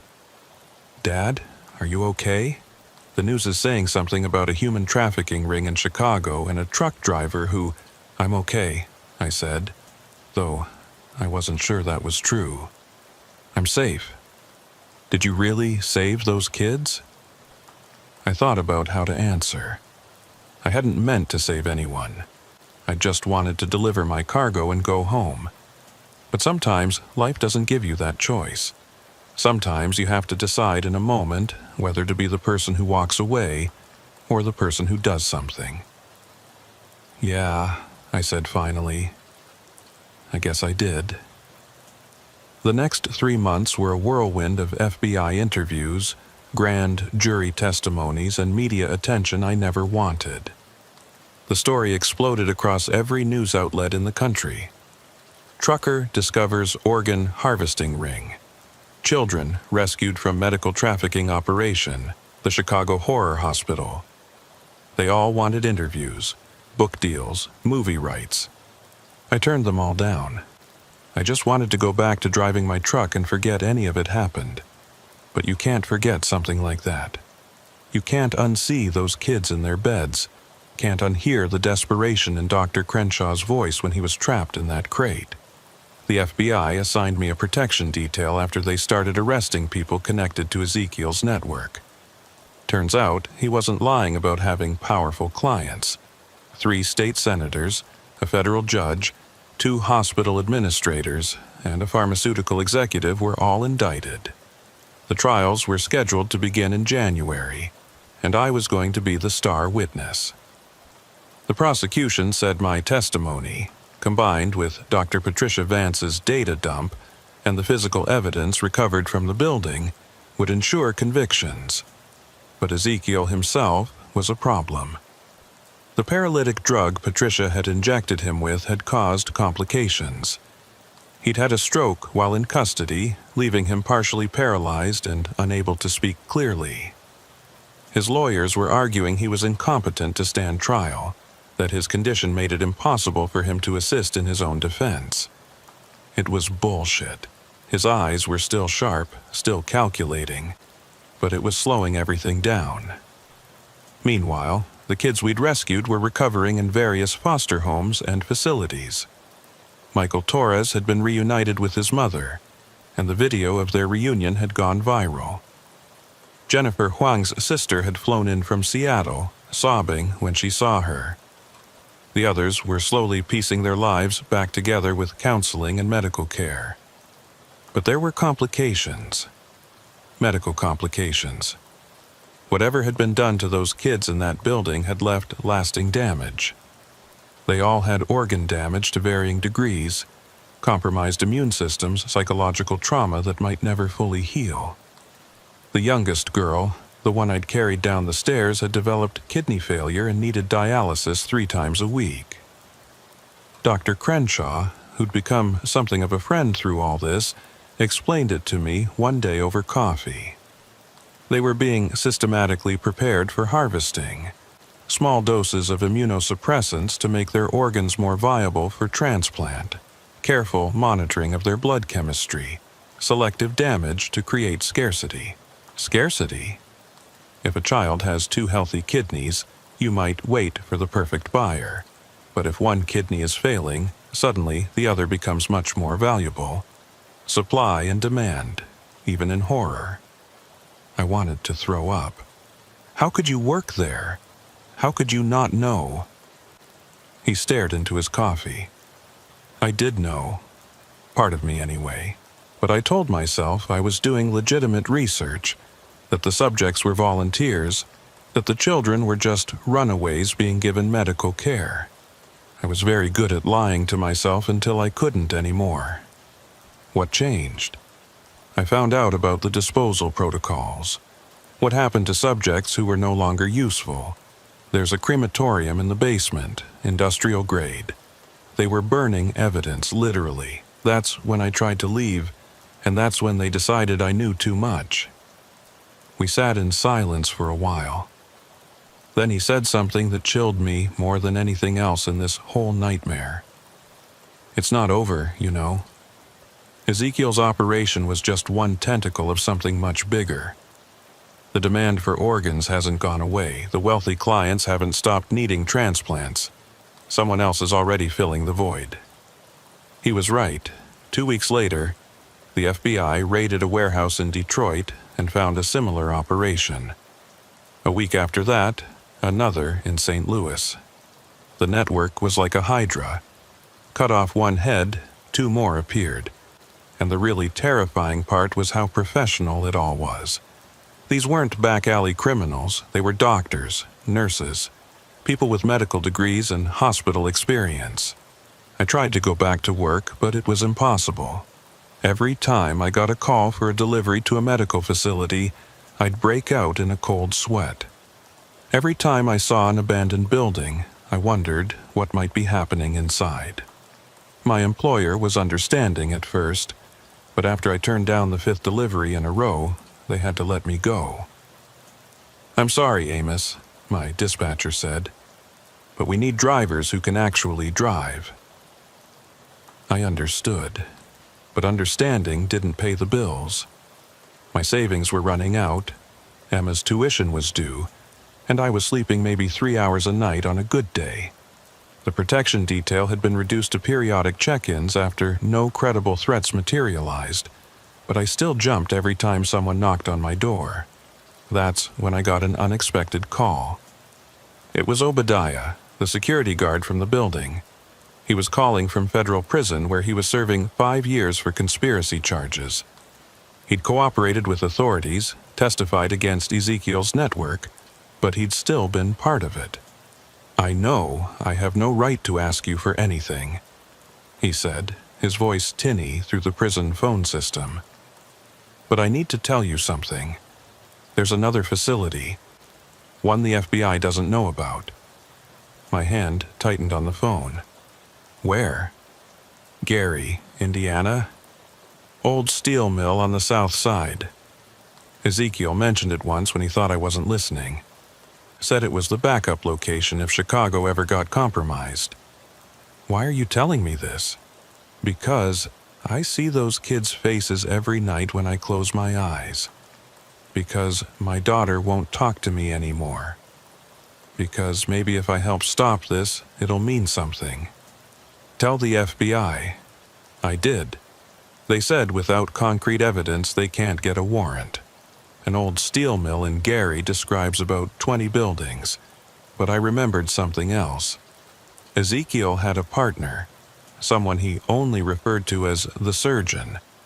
Real name is Dr. Simon Blackwood. He's supposed to be running the Gary facility. I wrote down everything Obadiah told me, then sat staring at the information. The smart thing would be to pass it along to the FBI and let them handle it eventually. The safe thing would be to forget I ever heard it. But I kept thinking about those kids in room 4J, about how many more might be in that steel mill right now. I called Patricia Vance. She'd become something of an activist since the Chicago incident, using her medical knowledge to expose organ trafficking networks. She answered on the second ring. "Amos, are you okay?" I told her about Obadiah's call, about the Gary facility. She was quiet for a long moment. "We can't go to the FBI with this," she said finally. "Not yet. If there's a leak, if someone tips off this Dr. Blackwood, he'll disappear everyone and everything, just like Ezekiel tried to do. So what do? We get proof, photos, documents, something concrete that forces the FBI to act immediately. Patricia, I'm a truck driver, not a private investigator. You're a truck driver who saved 6 kids and exposed a multi-state trafficking ring. You're exactly who we need." I wanted to say no. Every rational part of my brain was screaming at me to stay away, to let someone else handle it. But I couldn't stop thinking about that 11-year-old girl on dialysis, about Michael Torres reuniting with his mother, about all the kids who might not get rescued if we waited for official channels. "When?" I asked. "Tonight. The longer we wait, the more chance they have to move operations." That evening, Patricia picked me up in a rented van. She'd brought equipment, cameras with night vision, a drone for aerial surveillance, bolt cutters, and disturbingly, a small medical kit just in case, Doctor. Crenshaw was with her, looking nervous but determined. "You didn't have to come," I told him. "Yes, I did. I helped create this monster. I need to help destroy it." The drive to Gary took about an hour. The city had been dying for decades, ever since the steel industry collapsed and whole neighborhoods were abandoned. The perfect place to hide something horrible. The mill Obadiah had described was a massive complex of rusted buildings and broken windows, surrounded by a chain-link fence that had seen better days. From the outside, it looked completely abandoned. No lights, no vehicles, no signs of life. But Patricia's drone spotted something interesting. Fresh tire tracks leading to a loading dock on the north side, and what looked like new ventilation equipment on one of the roofs. "Someone's been here recently," she said, studying the drone footage on her tablet. We found a section of fence that had been cut and poorly repaired, slipped through, and made our way across the overgrown lot. The place felt wrong, the same way Ezekiel's building had felt wrong. Too quiet, too still, like it was holding its breath. The loading dock door was locked, but it was a cheap padlock that Patricia's bolt cutters handled easily. Inside was darkness so complete it seemed solid. We used our flashlights sparingly, not wanting to announce our presence. The first floor was genuinely abandoned. Rusted machinery, broken glass, graffiti from urban explorers. But Patricia found something the casual observer would miss. Fresh scratches on the floor near a service elevator, like something heavy had been dragged recently. The elevator itself was supposedly out of service, but when Crenshaw pried open the control panel, he found modern wiring hidden behind the old mechanisms. "This is still functional," he whispered. "Someone's maintaining it." We took the stairs instead, not trusting the elevator. The second floor was more of the same abandonment, but on the third floor, things changed. The dust patterns were wrong. Paths through the grime where people had walked recently. Some doors had new locks installed, and there was that smell again. Disinfectant trying to mask something organic.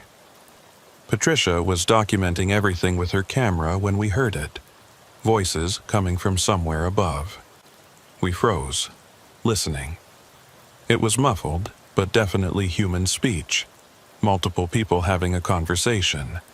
We crept up to the fourth floor, where the voices were clearer. Light was coming from under one door at the end of the hall. As we got closer, we could make out words. "Schedule for tomorrow. 3 procedures, all high-priority clients." "Do we have the necessary inventory?" 2 confirmed. Still waiting on the 3rd. "The courier should arrive tonight. Make sure receiving is ready." Courier. Arriving tonight. They were expecting someone. Patricia looked at me, her face pale in the dim light. We had to make a decision. Document what we could and leave, or try to see what was behind that door. Before we could decide, we heard footsteps on the stairs below us. Multiple sets, climbing fast. Someone else was arriving, and we were trapped on the 4th floor with nowhere to hide. Crenshaw grabbed my arm and pointed to a door marked Maintenance. It was unlocked, and we slipped inside just as the footsteps reached our floor. The room was full of old cleaning supplies and equipment, with barely enough space for the 3 of us to crouch behind a large industrial sink. Through a crack in the door, we watched as 4 people walked past. 3 were wearing medical scrubs and surgical masks. The 4th was in street clothes, and I recognized him immediately from the trials I'd been watching on the news. It was Dr. Kenneth Reeves, the pharmaceutical executive who'd been indicted in Ezekiel's case. He was out on bail, awaiting trial, and supposedly under house arrest with an ankle monitor. Yet here he was, walking into what was clearly another organ trafficking facility. "We need to get out," Patricia whispered. "Now we have proof." Reeves being here violates his bail conditions. The FBI will have to act. But as we started to leave our hiding spot, we heard something that stopped us cold. A child crying. Not from the room where the voices were, but from somewhere else on the floor. Young. Scared, in pain. I looked at Patricia and Crenshaw. We all knew what the smart move was. We had evidence. We could leave, call the FBI, and have this place raided within hours. But hours might be too late for that child. We can't leave them, I said. Amos, we don't know how many people are here. We don't know if they're armed. We don't... Another cry, weaker this time. Then a man's voice, harsh and annoyed. Increase the sedation. We can't have it making noise when the clients arrive. Clients. Arriving tonight. This wasn't just an organ harvesting facility. This was a showroom. They were bringing buyers here to select their inventory in person. How many do you think we have? Another voice asked. 6 units ready for viewing. 3 pediatric, 3 adult. The Blackwood Special Selection. Dr. Simon Blackwood, the surgeon. He was here, and he had 6 people ready to be parted out to the highest bidder. We couldn't wait for the FBI. By the time they arrived, those 6 people might be gone, disappeared into the network's transportation system, never to be seen again. We had to do something now. But what could 3 people do against an unknown number of criminals in a building we didn't know, with no weapons and no backup? That's when Crenshaw surprised me. I have an idea, he whispered, but it's dangerous, and it might get us all killed. Let's hear it, I said. Every medical facility, even an illegal one, has to have certain safety protocols. Oxygen tanks, anesthesia, volatile chemicals. If we can find their storage area and create a controlled leak, the fumes would force an evacuation. They'd have to get everyone out. Including the victims, Patricia added, understanding immediately. Exactly. And in the chaos, we call 911, report a chemical leak at this address. Hazmat teams, fire department, police, everyone would respond. The criminals couldn't stop that many witnesses. It was insane. It was dangerous. It could go wrong in 1,000 different ways, but it was better than doing nothing. Where would they store that stuff? I asked. Crenshaw thought for a moment. Basement, probably. Away from the procedure rooms, but easily accessible. We'd need to find the service areas. We slipped out of the maintenance room and headed back toward the stairs. The voices from the lit room continued, discussing preparations for the client's arrival. We had maybe an hour before this place became a lot more crowded. The basement was a maze of rusted pipes and abandoned machinery, but Crenshaw knew what to look for. We found the storage area behind a door marked with hazmat symbols, new ones, recently applied. Inside were tanks of oxygen, nitrous oxide, and various anesthetic gases, all properly labeled and organized. This wasn't some amateur operation. "This'll work," Crenshaw said, examining the connections. "But we need to be careful. Too much and we could cause an actual explosion." "How much is too much?" I asked. "We're about to find out." He started working on the valves while Patricia kept watch. I could hear my heart pounding in my ears, waiting for someone to discover us. Crenshaw opened 3 different tanks just slightly, creating a slow but steady leak. "The gas is heavier than air," he explained. "It'll pool down here first, then rise through the ventilation system. In about 15 minutes, the concentration will be high enough to trigger their safety sensors if they have them. If not, someone will smell it and panic. And then we get the hell out and call everyone we can think of." We made our way back to the first floor, but as we reached the main entrance, we heard vehicles approaching. Multiple engines, doors slamming, voices. The clients were arriving early. "Back door," Patricia whispered, and we ran through the darkness toward the rear of the building. The back exit was chained shut, but the bolt cutters made quick work of it. We burst out into the night air just as we heard the first shouts from inside the building. Someone had noticed the gas. "Evacuate! Everyone out! Gas leak in the basement!" We ran to Patricia's van, and she immediately started calling 911 while I called the FBI emergency line. Crenshaw was documenting everything with the camera, getting shots of people fleeing the building. 911, what's your emergency? There's a chemical leak at the old Brackenridge steel mill in Gary, Patricia said, giving the address. Multiple people exposed, possible casualties. We need hazmat teams immediately. I was on with the FBI trying to explain. This is Amos Richardson, witness in the Ezekiel Marsh case. I'm at an organ trafficking facility in Gary, Indiana. Dr. Kenneth Reeves is here, violating his bail. They have 6 victims inside, including children. The chaos was immediate and beautiful. People were pouring out of the building. Medical staff, security, and hopefully the victims. In the distance, sirens were already wailing. The Gary Fire Department was less than 5 minutes away. That's when I saw him. Dr. Simon Blackwood, the surgeon himself. He was older than I'd expected, maybe 70, with white hair and a face that might have been kindly if you didn't know what he did. He was directing the evacuation, calm and controlled, like this was just another drill. Then he saw us, saw me specifically, recognized me from the news coverage. His eyes narrowed, and he started walking toward us. "Drive," I told Patricia. "Now." But before she could start the engine, Blackwood pulled out a phone and said something. Within seconds, 2 SUVs screeched around the building, blocking our exit. Security guards jumped out, weapons drawn. "Out of the van," one of them ordered. We had no choice.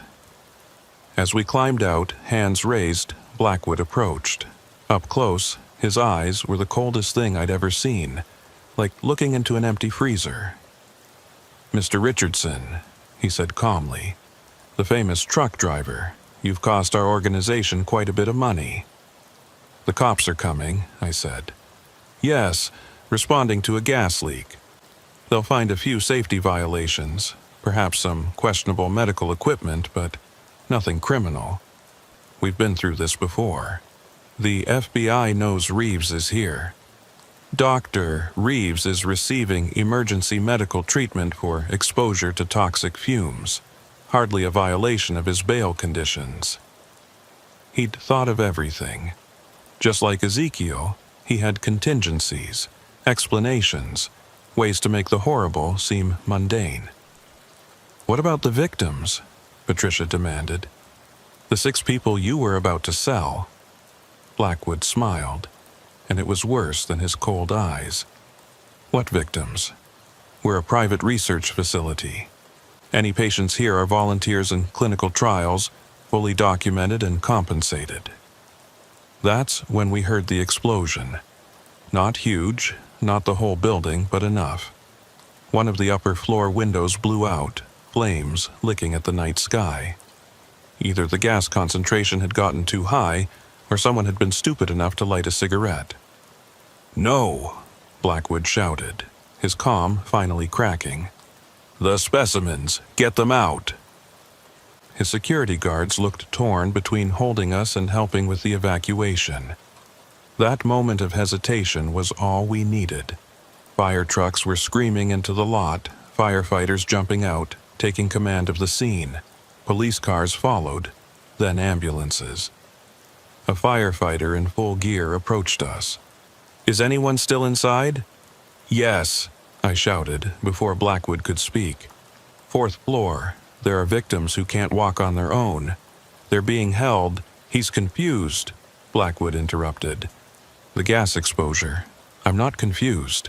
This man is Dr. Simon Blackwood, and he's running an organ trafficking ring. Those people inside are victims, not patients." The firefighter looked between us, unsure, but then more vehicles arrived. black SUVs with government plates. The FBI had come in force. Agent Jennifer Crizzetti, who I recognized from the Ezekiel Marsh investigation, stepped out of the lead vehicle. She took one look at the scene and started barking orders. "Secure the building. No one leaves without being identified and questioned. I want every room searched, every person accounted for." "You have no authority here," Blackwood said, but his voice had lost its confidence. "Dr. Simon Blackwood, you're under arrest for conspiracy to traffic human organs, kidnapping, and about 30 other charges we'll sort out later." She nodded to her agents, who moved in with handcuffs. Blackwood looked at me with those cold eyes one last time. "You have no idea what you've done. The people we serve, the power they have. You think Ezekiel was the top? He was middle management. You think I'm the boss? I'm just another surgeon. This goes so much higher than you can imagine." They dragged him away, still talking, still making threats, but I was focused on the building, where firefighters were emerging with stretchers. 6 of them, just like Blackwood had said. But these weren't specimens or inventory, they were people. One of them was conscious, a young woman who couldn't have been more than 20. As they carried her past, she reached out and grabbed my hand. "Thank you," she whispered. "They said no one would come. They said no one would care. We care," I told her. "You're safe now."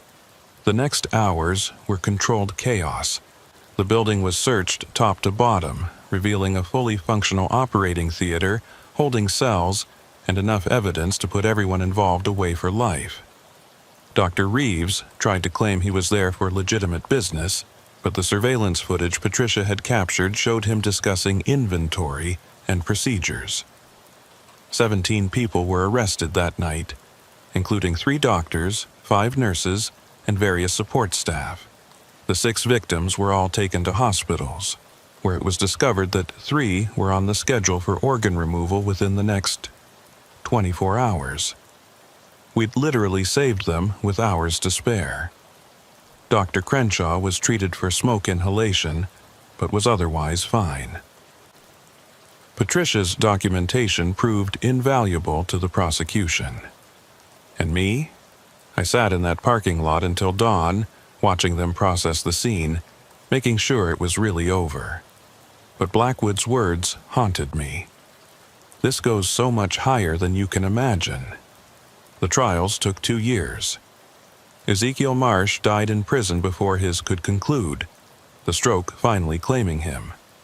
But Blackwood was convicted on all counts, sentenced to life without parole. Dr. Reeves got 40 years. The others received various sentences ranging from 10 years to life.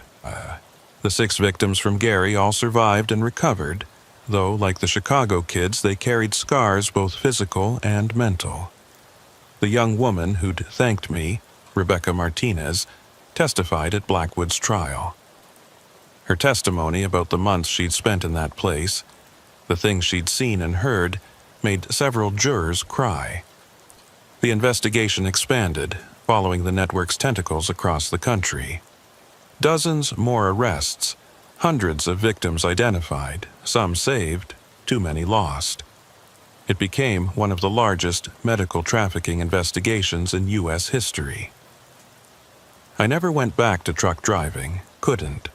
Every time I sat in a cab, I'd remember that night at St. Bartholomew's, remember Ezekiel's cold smile, remember the sound of Dr. Crenshaw's voice from inside that crate. Instead, I took a job with a victim advocacy group, using my story to push for stronger regulations, better oversight, more resources for law enforcement. Emma graduated college last spring. She's in medical school now, determined to be the kind of doctor who helps people instead of harvesting them. She says I inspire her, but the truth is she inspires me. Knowing there are young people like her entering medicine, people who've seen the worst it can become and are determined to make it better, gives me hope. Dr. Patricia Vance runs a foundation now, investigating medical crimes and supporting victims. Dr. Crenshaw works with her, using his insider knowledge to spot the signs of trafficking operations. They've helped shut down 3 more rings in the past year.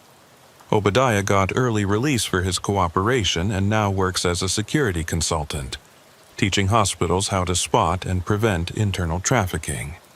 His daughter did become a doctor, and she specializes in treating victims of medical crimes. Michael Torres, the boy from room 4J in Chicago, just started college himself. He sends me updates sometimes, pictures of normal teenage life.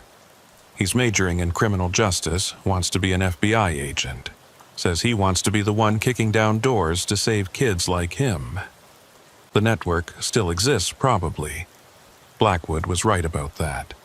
The demand for organs hasn't decreased, and where there's demand and money, someone will create supply. But it's harder now. The FBI has a dedicated task force. Hospitals have better screening. Truckers know to be suspicious of unusual medical deliveries to abandoned buildings. And sometimes, late at night when I can't sleep, I think about all the delivery drivers out there on dark roads. I wonder how many of them might stumble onto something horrible, and I hope they're brave enough or lucky enough to make the right choice. I wasn't a hero that night in Chicago. I was just a tired trucker who wanted to make some extra money for his daughter's college fund. But sometimes that's how it happens. Sometimes ordinary people stumble into extraordinary evil, and they have to decide in that moment who they're going to be. I think about those 6 kids in room 4J, about Rebecca Martinez in that steel mill, about all the ones we didn't save, and all the ones still out there waiting. And I know that as long as there are people willing to harvest humans for parts, there need to be people willing to stop them. My name is Amos Richardson. I used to be a truck driver. Now, I'm something else. A witness, an advocate, a reminder that evil exists, but so does the courage to fight it. Every time I tell this story, every time someone reads it and becomes a little more aware, a little more suspicious, a little more willing to speak up, we push back against the darkness. The abandoned building on Chicago's South Side has been demolished now. The steel mill in Gary, too. But I know there are others. There will always be others. The only question is whether there will always be people willing to stop them. That Thursday night when dispatch called me with a special delivery, I thought I was just taking a detour for some extra cash. Instead, I took a detour that changed my life and saved others. Sometimes, the most important journeys are the ones we never plan to take. If you're a trucker reading this, trust your instincts. If a delivery feels wrong, if a building seems off, if the people you're dealing with make your skin crawl, listen to that feeling. You might be wrong, and that's okay. But you might be right, and that could save lives. Stay safe out there. Watch the dark roads. And remember, sometimes the most dangerous cargo isn't what's in your trailer. Sometimes it's what you discover when you open doors that were meant to stay closed.